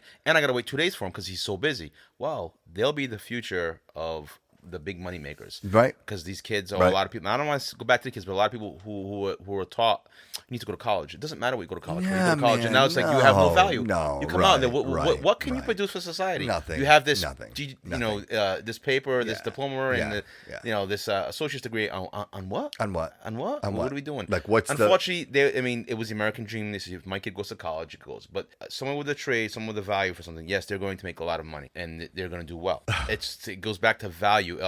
Money and currency, it doesn't matter. It's a trade for effort created by right, the but human, you could have human kudos. Look, you could have, for example, perfect example. I'm gonna give my cousins a free shout out on the show right now with Kudo Construction. They are in the trades field, like they remodeling houses. They do an amazing job. My cousin Jason, Derek, Brian, they do an amazing job. But without people to do the work, they wouldn't have a company. They need people to do shingles. They need people to install windows. They can be as successful With quality. in directing. They can be directors, right? They don't have to be tradesmen. They don't even have to know how to swing a hammer. But they need people. Like, I can have a great idea, but if I don't have the people to implement the idea, then it's just an idea. There's nothing wrong with being ideas and there you making go. a business. But the having problem food is, to labor, Gary, you know, when it's all you really have good. are it makes us the greatest country in the right. world. But if all you have is people coming up with ideas and nobody to implement them, then what happens? Like, you need a workforce. You need people to. You need people to create things. That's your economy, right? Your gross product, right? What you're worth is literally what you're able to produce. You know what I mean? Companies like Tesla, company like SpaceX, that are literally revolutionizing and creating jobs that didn't exist, right? Because you always, hey, oh my God, well, the textile industry, the textile industry is gone, but now they're growing marijuana in the buildings in which they were used to weave cotton and make, you know, fabric. So it's not about losing the momentum in your gross product, but it's shifting the idea and, okay, well, if we can't do this anymore, now we're gonna do this. Yeah, you have to be agile in any economy that makes. Well, that's when the smarter ones get by the dumb ones. If you're not able to grow and advance and change in kind of like Bruce Lee's words, you got to be like water. Yeah, right. Yes. You're That's right. what Flow it like is. exactly. How can Flow make an like advantage of what's going ideal? You have to be fluid. Yep. Be able to move with things and see demand and traits of others and use that to your ability to grow. Right. And again, any company that's successful, like the Apples of the world, the Googles of the world, those are all built off the shoulders of people that had these great ideas, these engineers, these almost, they have a philosophy, you know what I mean? But again, are we doomed by our own creation? You know what I mean? Are we To a entering, degree we are. like, again, like Terminator, AI. bro, like Yeah. the Skynet, it becomes aware, you know what I mean? Well, And- these are side effects of technology. Like there is no more. You know how many times the labor force has been diminished because a machine can take care of 10 men. You know, a farmer can do hundreds of acres. You don't need an army of guys to cultivate anymore. And these are the side effects. I would say side effects of great technology, of where more labor gets done. But now here's the problem with that. So if why do people have less time on themselves? Because this is where the debtors become slaves. Yeah. Because now I have a machine that can do the work of 10 men. I should be able to do the same amount of work and have for less time and have more free time. Yes. But now I'm convinced, you know, you really need this. Yep. This will change your life. Yep. Hey, Yep. that thing right there, Yep. that guy's got that. You need to get that too. Yep. You need to produce more so Yep. you can get more. And next thing you know, Yep. it's like I should be able to work 10 hours a week Yep. and still have enough money to live and have fun and enjoy my free time. Right. But now we're right, so right. consumerism where it takes over us, we consume. Right. It's almost like, again, I forgive me for saying so, but like you're in a state of depression and you're trying to find a fix to fill that void. You know what I mean? And is it on Amazon? Right? Is it buying earrings? Is it buying new headphones? Is it buying a new cell phone? Is it whatever it to is? get that short burst of dopamine, then you're not happy again. Right? There's Exactly. No fulfillment. Right? Yeah. Right. And then the whole time you're watching. Oh, it's arrival time. Right? When is? Oh, and ooh, Amazon's beautiful. I get more text. I get more text messages from Amazon than I do anybody else. Your package is in a box. Your package is on a truck. Your package is on its way. Your package is in the driveway. Your package is on the porch. Right? Amazon's and they send me your friend. Right? Like it's. I have more communication with this AI robot than I do my own family. You know what I mean? Seriously. And when you look, because I only know that because when I go into my texting thread, Amazon's the first one at the top. Right? So is it the consumption of buying things, trying to make yourself feel better? And again, back to the scary word, brother. It's monetary socialism. It's literally being a victim of your own circumstance. Like the fact that you need that dopamine, you need that instant gratification. You're doing the purchase. You're on Instagram. You're on Twitter. Right, and you're realizing you're doing two things. You're spending something that you can never reclaim. Right, so your time. Right, so I can spend money on something that I think may give me a return on investment, but my time is something that I can never get back. So the moment passes, and it's funny. I think about when I worked my career with Shields. You could lose everything on this planet. The only thing you'll never get back is time. Yeah, and that's the richest, wealthiest man will ever tell you. Oh that. yeah, Your absolutely. Time will I've never been. And it's funny because that's the only thing that's finite. When I worked with Shields, I worked. Obviously we worked at the Winchester Cancer Institute. Yeah. It was so vital that we never lost an appointment, and it never really made sense to me. Like, oh, just reschedule. You have a situation where you can't reschedule. Mm-hmm. When you lose that time slot, it's gone forever. There's nothing you can do. And if that time slot was somebody who was, stage 3 cancer and needed this treatment, a week can make the difference of them whether they live or whether they die. So you really you grasp the concept that wait a minute, the time, right? I cannot buy this. There's no way, shape, or form that I can go somewhere and say, here's all my money. Here's everything that I own, all of it, just for one more day. Give me one more day with my family, and I will give you everything that I own. But yet we squander that hour for a few more hours of work for this trinket that loses its value faster than you get it at the door. Yeah. But that's how this central monetary system works. Create more debt, create more movement, more velocity. You keep going. If everybody got happy, Gary, you're so if everybody was happy with that small little home or that first car, there's no spending, there's nothing being created in your your retirement, your investments, they won't grow because there's not the demand is. Oh, I'm happy with it. So right. That's the unfortunate drawback of technology. Being satisfied. Being satisfied. There are people out there that are satisfied. They use your time for other ventures. Yes. But if everybody was like that, then they're in trouble. There's nothing. There's in trouble. Again, you need somebody out there doing because it. Because of the system we have. Because of the fiat system we have. Yes. But that's what it is. We trade the time for a little bullshit thing so we can keep up with the Joneses. And there's nothing wrong with that. There is a stable to say I have a wonderful life. You have the nice things in life, things of enjoyment. And then you can travel and do things. People, fuck you money. The guy he literally said it to me.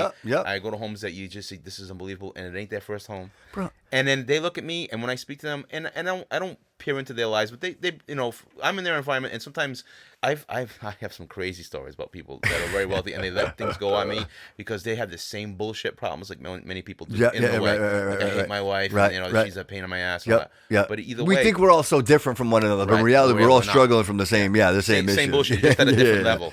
I mean, some of them ain't gonna sit down at a table and break bread with you because they think they're better. But speaking of that, so obviously we all know because Gary, I always mention Gary on the show every single episode, and again, your venture in real estate, and brother, I don't get too far off subject here because we're talking about some really cool stuff, but you just got a sale, right? I saw that. Congratulations, man! How amazing those is I get that, proud bro? of when I make a family, when I find something that's good and they're happy in the whole deal. There's other things I deal with. I don't really post it because it's just a normal. No, but dude, that was all. No, I'm saying, seeing that, and obviously the success of the show, and I would hope and pray to God that somehow we have the show has some type of influence and maybe getting you whatever, just make you think differently. Just make you think differently. And again, if guys reach out to Gary, if you have a chance, obviously on his cell 508-415-4177, or send him an email at cabg2711@yahoo.com. And Gary's going to take care of you. I called Gary this week, as a matter of fact. Happy to everyone. And I tell him, Gary, listen, man, I need to get out of Massachusetts. I'm sorry, everybody in Massachusetts, but I'm at a point now where I think I have enough equity in what I own that maybe I can make a financial move and maybe go somewhere else where maybe the weather's a little warmer. I don't know. Maybe I'm not paying so much in taxes. I'm not quite sure, but whatever it is, I think I'm almost ready, brother, to make that move and say, I don't want a mortgage anymore, man. I want to, if I can get away with not having a mortgage anymore, bro, I've been, for all fairness and all, people are like, oh, you don't have a mortgage. You know what? I've been working since I was 14 years old, brother. Like, I've been in the workforce for many, many, many years. I'm 45, bro, so do the math. I've been out there working for a really long time, and I've honestly gotten to a point where it's like, I want to do other things. Like, I want to do the podcast. I want to be a part of this platform. I want to create and continue to create something great here where I feel I can make a difference. You know what I mean? And and I feel confident that, as a manager, I mean, listen, I'm all about my people, man. I'm all about the people that work with me. Like, I try to put myself last. You know what I mean? I think a strong leader, like if you watch wolves, right, a wolf pack, and they're walking through the woods, the leader is never in front. The leader is always in the back. Why? Because he wants to make sure that everybody that's in his pack is safe at any given time, right? You see what's in front of you. You don't see what's behind you. Right. And that's the way that I lead. I've always led that way. But I got to be honest with you, man. Do I want to continue to lead people? Do I want to continue to be a manager? Or do I want to say to myself, listen, I know that I can create content. I know that we have a really great product. I know that the Bobby Couto Show, the brand, everything about it, like, my whole life has come to this moment. This isn't that I just sat down one day and decided that I was going to record my voice and do this. This is really a cultivation of 45 years of my life, of my experience, of, having experiences and friendships with you and with other people, because I think ultimately what I have, what you have here in the show is an ultimate creation of all my interactions with all the wonderful, amazing people, and maybe not the so wonderful and wonderful people in my life. You enjoy the good, you learn from the bad, and here we are, and these are the conversations that we're having. And, again, I always encourage the audience, if you have a question, if you have a comment, shout outs, whatever, you just hit up the show, the Bobby Couto Show at gmail.com, Twitter, Facebook, Instagram, of course, TikTok. Bro, I tell you, TikTok's out of control. Like, I post on TikTok, I get like 400, I'm like, wow, I got 400 hits on that. I don't get that on any other,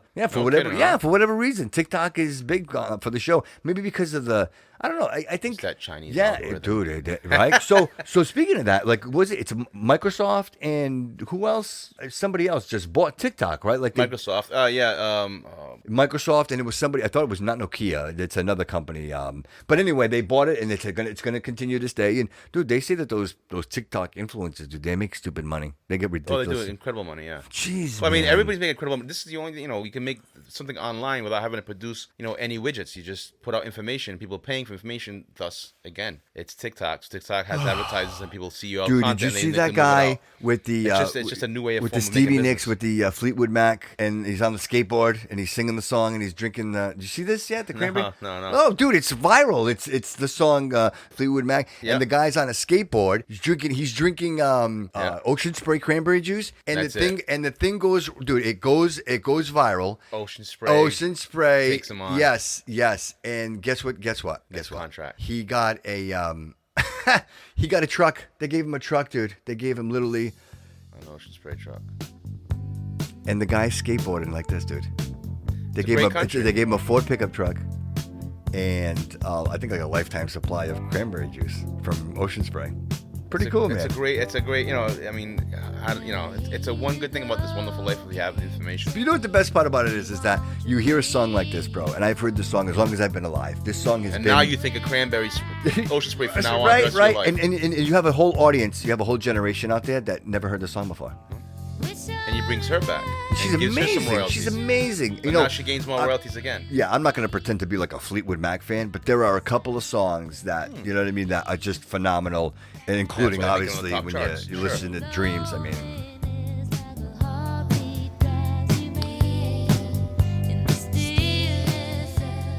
Beautiful. I love it, man. And that's one thing that when you see when it comes to music, like we have content podcasts and there's thousands of people doing this thing. But music, for some reason, millions, bro. There's a lot of talent out there that can make music, but not everyone ends up getting a record deal, right, and selling it. No, and you're right. Yeah, you're right. So that's one thing. Right. Does that mean that music to people or tastes don't change? Like you still have to have a great, because it's like I can make a band and play out and make great music, but you're not selling records and going viral. Like everybody wants your album. Now you're traveling the world, and I'm sure that happens.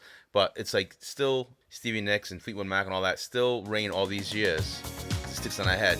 This song. But I can't make a song tomorrow and still go viral. This song right here, right? Yeah. The people that wrote this song and put this song together were scientists, not musicians. So they had talent. What they did is they took attributes from hundreds of songs. Get out of here. Yes. And they put this song together, including Mr. Rick Astley. Like, he was part of that calculation, and it literally became one of the greatest #1 hits ever created. It was Scientists. Yeah. I wonder how much money the scientists made out of it. Dude, do me a favor, guys. I mean, not that I ever encourage Google, but in this case, go check it out and Google it. This is a cool one. Go Google it. Google this song, and you're going to read that it was actually scientists, not musicians, that put this song together solely based on algorithms of other songs, and they created that. Oh, I guess that takes my last statement and turns it up on its head. Right? They actually did it. They actually created, the machine created a #1 hit. Yep. So it's out there, bro, and we're susceptible to that. And again, it's I think we're very predictable. I think in closing, humans? brother, human nature. Yeah, I mean we're 2 hours into the show, brother, and I think in like just getting to that point where we're probably going to start walking us out of here. And I think ultimately at the end of the day, and I hope that this is taken well, because at the end of the day, it doesn't matter what color you are. It doesn't matter where you're born. It doesn't matter where you're from. At the end of the day, we are so human. Every single one of us, brother. You know what? When you hear this, and that becomes a #1 song, that means one thing: that somehow we all have a commonality. We all have a commonality, that we share that one idea. It's there. It's somewhere in there. And that ultimate #1 idea is that we hold something more dear than anything else in the world, and that is we hold life. Right? We the idea that I don't want to die, you don't want to die, and we're going to do everything we can, Nick. And I use the example, if a child gets lost in the woods, there are no resources that we will not use to retrieve or try to find that child. Am I right? Like we don't say, well, it's going to cost $3 million to launch the helicopter, so we're not going to launch the helicopter to save little Billy that's stuck in the woods. No, we say to ourselves, we are going to take whatever we have, whatever tools we have within our means to save that life. And I think we need to continue with that mindset. But when you watch the news and you see the things that you're seeing, and you see this blatant disrespect or unbelievable just carelessness for life, people literally running each other over. Why is somebody running someone else over? Is because you're not giving them their space. You cannot get into someone's face and spit your ideas or your opinions and not expect that person to react to you. So I think ultimately what we need to do as a society is really appreciate and respect each other's space. I think 6 feet away, I think is a really, I think the analogy, I think we know we do it because of Corona, but I say let's implement that in our minds. Like, let me give you 6 feet of space from my brain. I don't want to step on your comments. I don't want to step on your ideas. But it's good for intellectual, without using the emotion, tank, right? think tanks, without getting too emotional about something. You know what I mean? We're saying, okay, I understand what it's been. Right. That's what the country was actually built on. But now we're got to the point. It's a dangerous path to take if you want to follow that road. You want to disregard somebody else's opinion and actually denigrate them. Yep. And the next thing you know, you make them fearful of you speaking out. Sorry. No. I exercise my First and Second Amendments. I do that. I exercise them both. And the 25th now, too. Yeah, and now the 25th. Unbelievable. But, I'm very cautious when I post anything, and I never, ever, ever, ever implement a threat towards anyone or any ideas. But the other day I happened to be on social media, right? Surprise.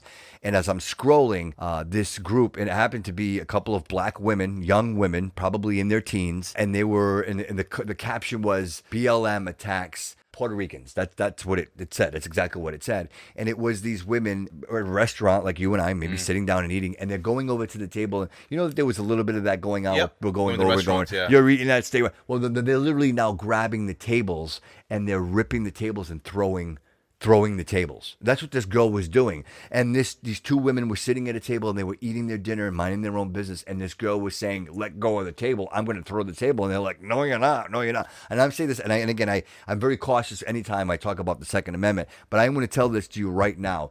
I would hope that our paths never cross. If I am at a restaurant, if I am at a place and I am eating and dining with my family, and you come over and somehow think that you're going to rip the table out and throw it because you have some crazy idea that that's going going to help black people or help anybody for that matter, you've got another thing coming. I see that as assault.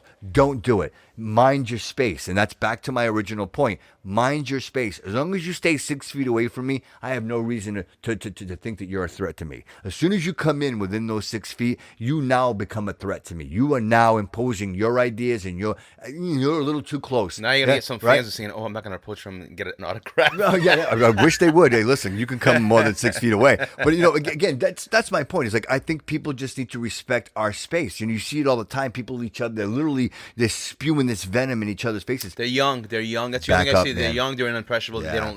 They don't know yet. And well, they haven't seen the ways of the world, and they're just going on their emotion. You got to back up, because you just have to back up. And I hope and pray that the listeners of the show, you're taking this message and you really realize that with this, obviously we have this huge election coming up, and I don't have to tell you because everybody's saying it. It's the most important, right? Every election they say that. Every 4 years they say it's the most important election. In reality, the truth of the matter, it really, really is, because it's going to be the decision or the choices that we make now that are going to. This is really going to impact us for a very, really long time. I really do believe that the Democratic Party, they are very prepared. I believe that they are prepared in the sense of, they have a majority. They do have a majority. And with that majority comes a lot of power.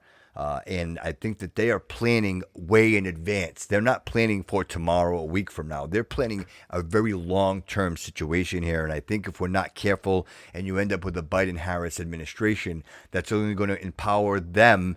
And literally, and I only say this from my own personal experience, you're going to put them in a position where you no longer have a choice. I think it's gonna come to that. They're gonna give you that comfort of not worrying, and then you lose your choice. Yeah. And this isn't about Trump. This is nothing to do with Trump. Please don't misunderstand what I'm saying. Even if Trump goes that rough, you gotta watch that yourself. Exactly. Even if it's Trump, you still have to look and see. You can't let them. I am a fan of a majority minority. I am a fan of that because it really does balance out both sides. You know what I mean? If you have a Democratic majority here, Republican majority over there, I think you have a good balance of yes and no's. You know what I mean? But when all of that power gets shifted to one side, you no longer have a choice, right? That's and you got to wait another 4 years till the next election, then they go back to the way. By that it's time, a bunch of bullshit, and that's why it's losing its value in Congress. Yeah, I think there's nobody going across the aisles anymore. Absolutely, and when you talk like Roe versus Wade, in those situations why are we bringing that up though? I keep hearing about that thing's already been. It was. Why is it coming back up? They use that to make people think again. You know why? Oh, I gotta get on the ball. That's already been passed. But you know what it is? It's because the reason people are bringing it up again because it's not in the Constitution.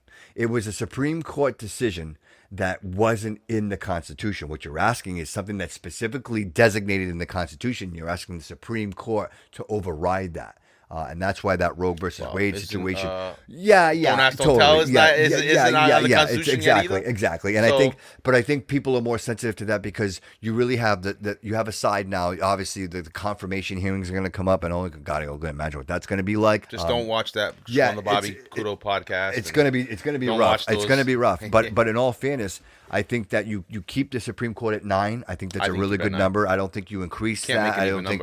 And again, when Biden doesn't say that he's going to or not going to, that makes me a little nervous. I'm a little scared of that because, guys, at the end of the day, whether you're for, whether you're nay, whatever it is you're for, when the Supreme Court is in one-sided, at some point, it may not be today, it may not be tomorrow, but at some point there's going to be a decision that's made that's not going to be in your favor. So I think you need to keep that balance. You need to keep the scale of justice, right? You got that. That's a branch of the government that we know, the judicial system. We do not want to mess with that.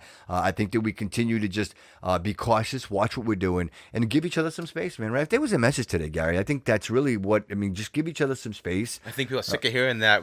Put a mask on and keep your space. Keep your space, right? But seriously, but if you give each other space, or just allow yourself for other people's notions and don't take yours as total credit, because we're so divisive right now, and that's why we talk about civil war and the divisiveness of the country, because you're so drilled into what you think, and they don't want to see the other side of it and just get a good perspective. Be level-headed. Yeah, be level-headed. And more so now. Yeah. Like they always say that in the moment of panic, you tend to make bad decisions, right? And I think that's where we're at right now. We're in a moment of panic. We're afraid. Regardless of anything. Again, keep your space.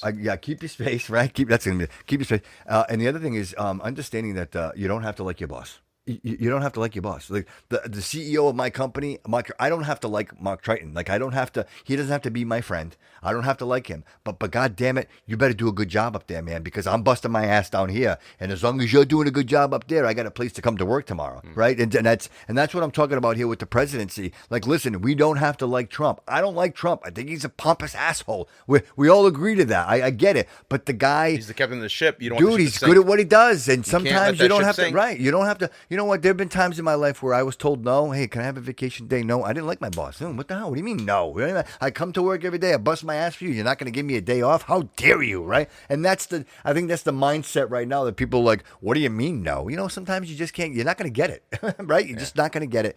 And I think we just have to get past that. And I guess, you know, feeding that dopamine addiction, you know what I mean? That instant gratification. I think it's very difficult right now. And before we go on, bro, I'm just going to ask you real quick. How do you feel about the vaccine? How do you feel about the coronavirus vaccine? I mean, I know we talked a little bit before the show, and you mentioned, I know you were kind of skittish about it.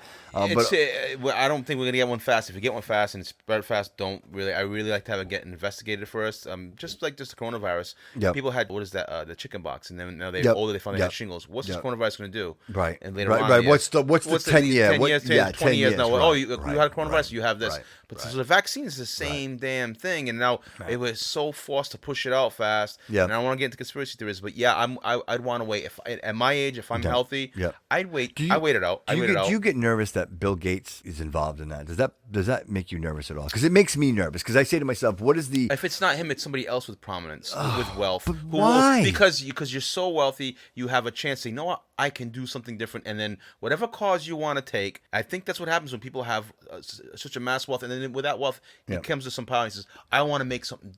Now it's people with egos, and not so much that, but I accomplished so much, and now I have the ability to do this. Let me do it. Do you know? That's what I think. That's what I just think most people think of. I believe it was episode like Soros, 40. whether you go for or not. I believe it was episode 40, 39, 40. I did some information based on his vaccines and his thought process. And part of the segment was I was talking about the World Health Organization, and I was talking about the companies that contribute the most amount of money to that organization. Bill Gates. And number one was the United States. America was the United States that we were paying the most. Until Trump said no, and then he pulled out, right? And he pulled out of there. Number two, brother, was Bill and Linda Gates Foundation. $500+ million a year they donate to the World Health. Like that's to me, it's mind blowing that any one person would donate that much, allocate that much money to one specific. Right? Like, because you would think if I have $500 million, do you know how many organizations and how many, really, when you think about that, $500 million, not just once, a year that he's giving to this organization. Imagine if he put that towards the Shriners Children's Hospital. Well, we don't know if he right? is. Well, but I'm saying, like, even if he is, right. like, why wouldn't you allocate those monies in other... Make a difference right away. Make a difference right away. What is the World Health Organization doing for us? We've already figured out that they're in bed with China, and they're hiding the numbers, and 200,000 people dying with coronavirus because they didn't tell us exactly what it was, and it came from Wuhan, and like all of that it was a man-made virus, that it was made in a lab. Like, we can't excuse all that. That's all real information, guys. I'm not making this up. It's a man-made virus. It was a man-made virus that was made in a lab in Wuhan that is funded by Bill Gates and Dr. Fauci. So we're not making this shit up, bro. This is legitimate. Guys, Google it, look it up. I can't say it if it ain't true. Go look it up. But somehow we're not talking about that. What we're talking about is the 25th Amendment and whether or not the president is fit to serve the country. Keep him distracted. Right. Look over here. Look over here. So again, I just I wanted to go out on a note and just really letting everybody know, like, just be aware, man. Be on the lookout.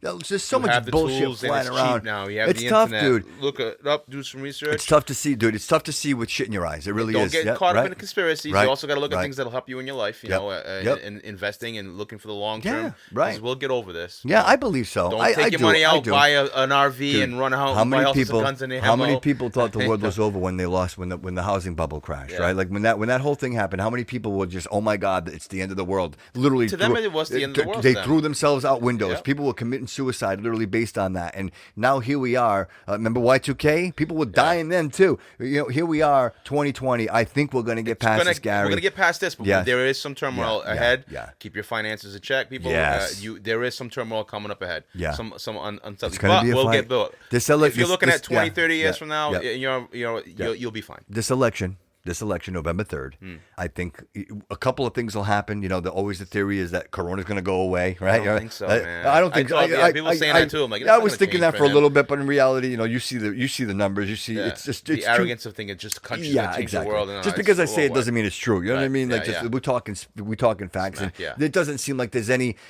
this state. Oh, we're doing good over here, and then all of a sudden the numbers go up. Like it's a virus. It's going to spread like the flu and everything else. So I think we have to get through this. And like to your point, Gary, maybe we wait a little bit on the vaccine. If people are willing to take the sacrifice and be the so-called guinea pigs, and we thank you for it. Thank but, you yeah, very well, much. if I you're really old and you're appreciate worried that you about it, you want it contribute to fast, mankind. yeah. Hey, I'm an organ donor. That's my contribution. There you go. I am. I'm an organ donor. Something happens, man.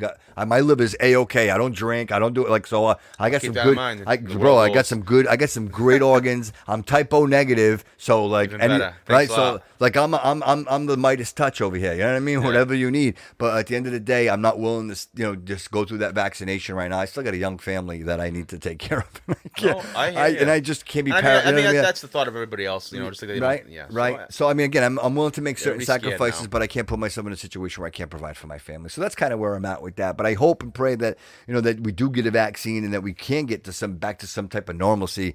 I probably in episode 21, we're talking 20 episodes ago, I mentioned an event, and it was right around October, this time of the year, that I wanted to rent a venue. I wanted to rent a venue. I wanted to do that's tickets. right. I wanted to maybe do like a live show, Yeah. kind of like what we're doing here, and have everybody come up and do like a panel thing. And I would love to get back to that thought and maybe consider it, even more so now with the amount of, we have thousands of listeners. There are thousands of people listening to the show. And I think even if our local fans, the people out in Massachusetts, Meet up. the 39% of my audience that's in Massachusetts, and the 37% of my audience that might be in New York, maybe we can get together. Maybe we can do something. But I know now is this, kind of a touchy time, and you really can't get a venue. People are trying to get married, for goodness sake, and they can't do it. So I think that's something we put on the back burner. But I don't want to forget it. I want to remember it because I remember it was October. It'll be a celebration when this and of happens. course, October. This was the first episode of October, but since October 1st, the Bobby Kudo Show always goes pink, and obviously in honor of brave women that have lost their lives to breast cancer, and just the awareness of that terrible disease, and the fact that how many people and how many it just affects. Right? I mean, honestly, you lose a mother, you lose a sister. lost so many I mean, levels it's of just female, right. of There's so course, many yeah. levels to that, Mother, and sister, anything. very susceptible to that. I have personal family members that have struggled with that disease. I have friends struggle with that disease as well. So my heart go out to them. And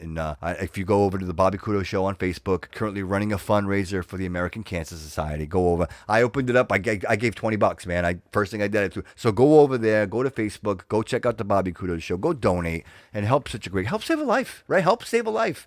And again, while you're at it, the Shriners Children's Hospital, loveshriners.org, the Bobby Kudo Show, huge supporter of that organization. The great work that those people do for those children every single day. As you know, those children get treated for many, many different ailments, and there's no charge. Like they don't, the families go. I mean, right? One of the most important things, right? Like you're worried about your child, and now you're worried about money. No, in this case, you don't worry about the money. You know what I mean? They put these families up in hotels and they take care of them, but there's a cost to that. And if you're not gonna support the Bobby Kudo Show, get over there and support the Shriners Children's Hospital, and again, of course, the American Cancer Society in honor of Breast Cancer Awareness Month for the month of October. And so the show logo is pink. I don't know if you noticed it. If you if you check it out, cool. the show logo goes pink, and hopefully, of course, the only other time it changes is for Christmas. I got the Christmas logo that I like to put on there. But other than that, those are really the only two times that I'm doing it. I'm considering autism awareness and doing the purple. I think that's probably my next one.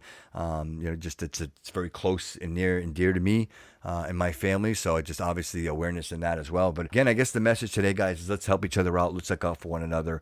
There's some big things coming. We've got another debate right around the corner if it does in fact happen. So obviously keep your ear to the ground. I know we were all over the place today, Gary. You haven't been on the show. It was quite a while ago, and I can't wait to have you go sign the door in a minute. But I just want to take a minute to say thank you to you, Gary. I know. Thank you for having me. Dude. Thank you for listening, everyone. Yeah, dude. I know that you're busy, man. You got we're all busy, right? And just life in general. And you take the time to come in here and sit with us.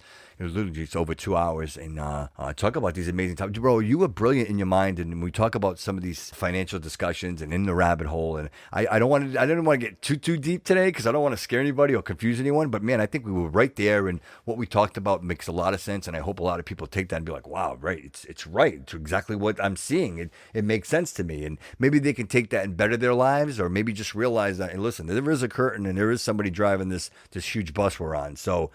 Don't take it for face value. There's a lot of moving parts, and just be real careful of the decisions that you make now because these are long-term decisions. You know what I mean? So, Gary, anything you want to throw at the show? Anybody? I mean, obviously, the real estate game is hot, right? I mean, Everybody people. Dude, I keep hearing just a little bullshit here. I keep hearing that people are paying ridiculous amounts of money for houses. So, if you have some property, like, is this the time to sell? Like, it's a seller's market? I'm hearing it's a seller's market. It's a seller's market. If you have something else that you have to buy on the low end, you're gonna buy for that price. You got to buy the same price, to get into the home. Right. But there is a lot of opportunity. That's another sign of inflation. Capital gain still? Is that still in place? That's still in place. Wasn't Trump going to get rid of that? Well, there's a certain criteria for certain numbers of what you earn. If you take the money and just spend it, but if you put it in another home or other living standards, there are ways to get around it. There are a lot of tax loopholes or whatnot. But yes, I mean that's capital gains. That's $250,000 more, and I might be wrong on some portions of it of pure gain. Yeah. You know what I mean? Yeah.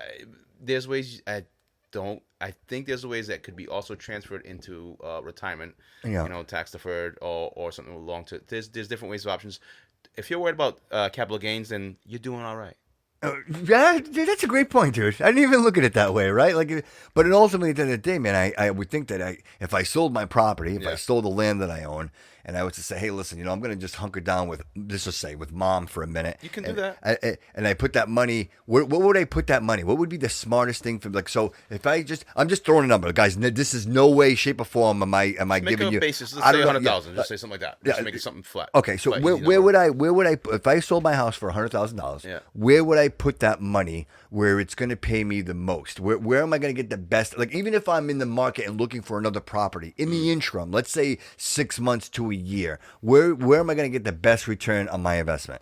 There's a certain timeline before if you make over that certain point where the capital gains are, they're gonna say it's time to collect. Oh my God. You got to put it in a different type of escrow and work these before you buy the next property or use your own another investment. So escrow, I'm not touching that money. Like that money is locked you don't in. touch it. I mean, you got to prove that it went somewhere or you holding it in some kind of holdings, but they will tax you. But that being said, if you want to look for an investment or to buy another property, or you're just trying to hold your money and try to hold it for long term, or otherwise, to reinvest into something else, the IRS comes and then. Oh yeah.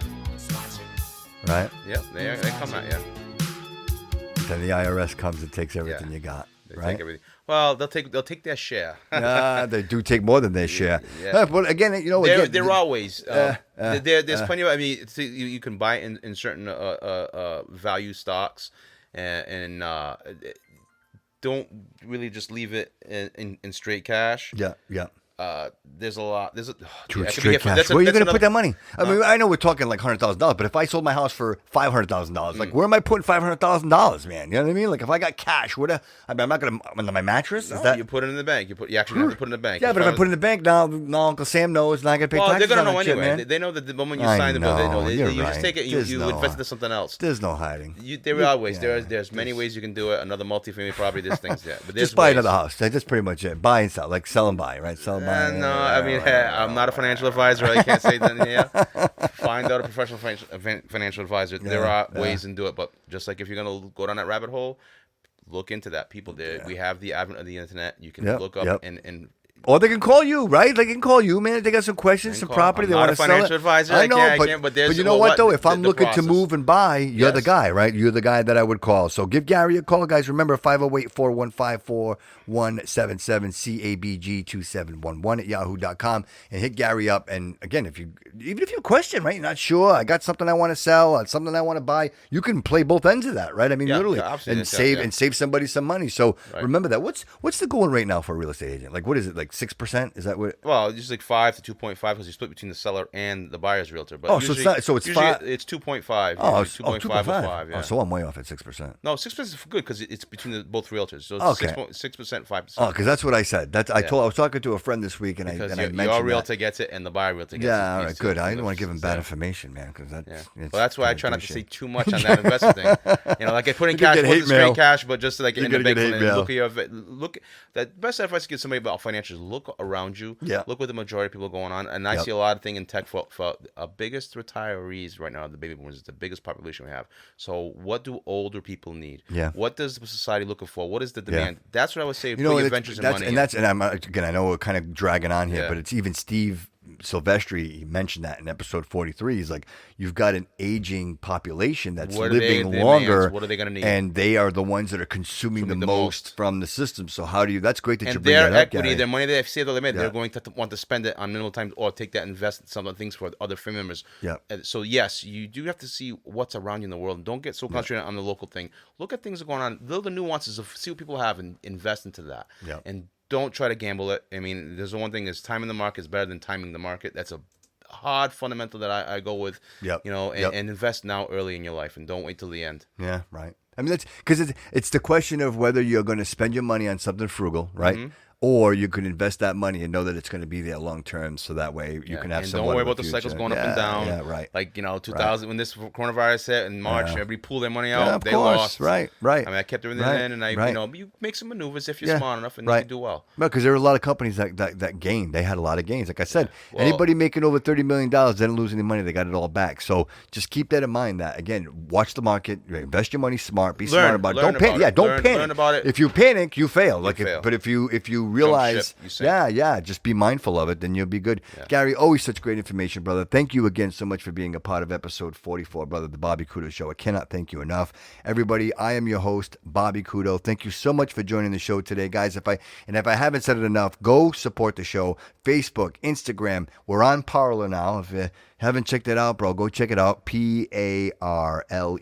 Parler is the new app. It's the new Twitter. The really great thing about it is it doesn't censor. There's no censorship in it. There's nobody just taking your tweets down because they don't like your opinion. Go check it out. Actually, Dan Bongini was talking about it. I downloaded it. I use it. So we have an account, the Bobby Kudo Show, and of course TikTok. Go support the show on TikTok.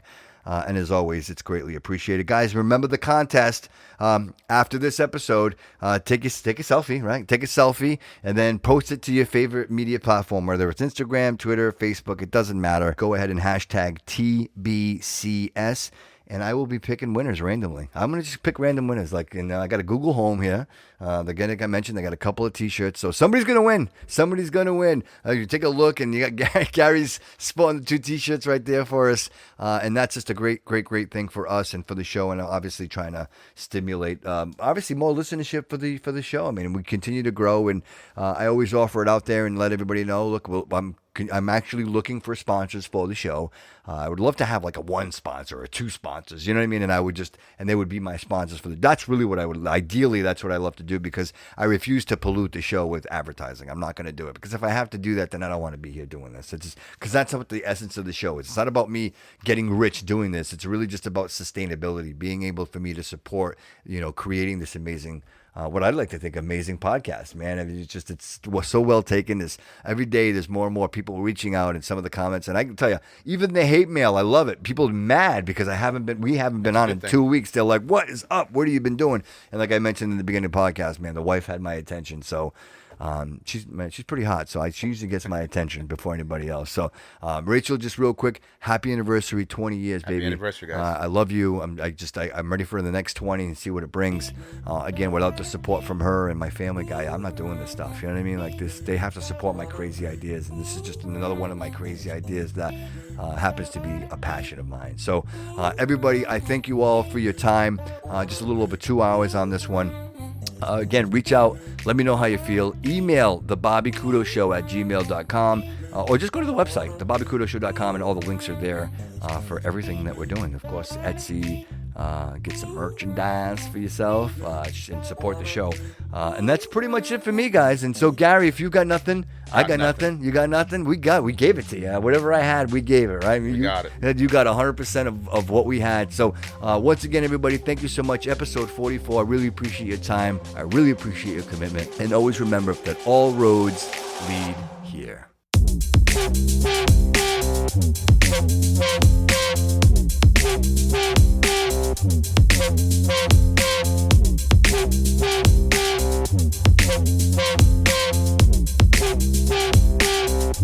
Thank you.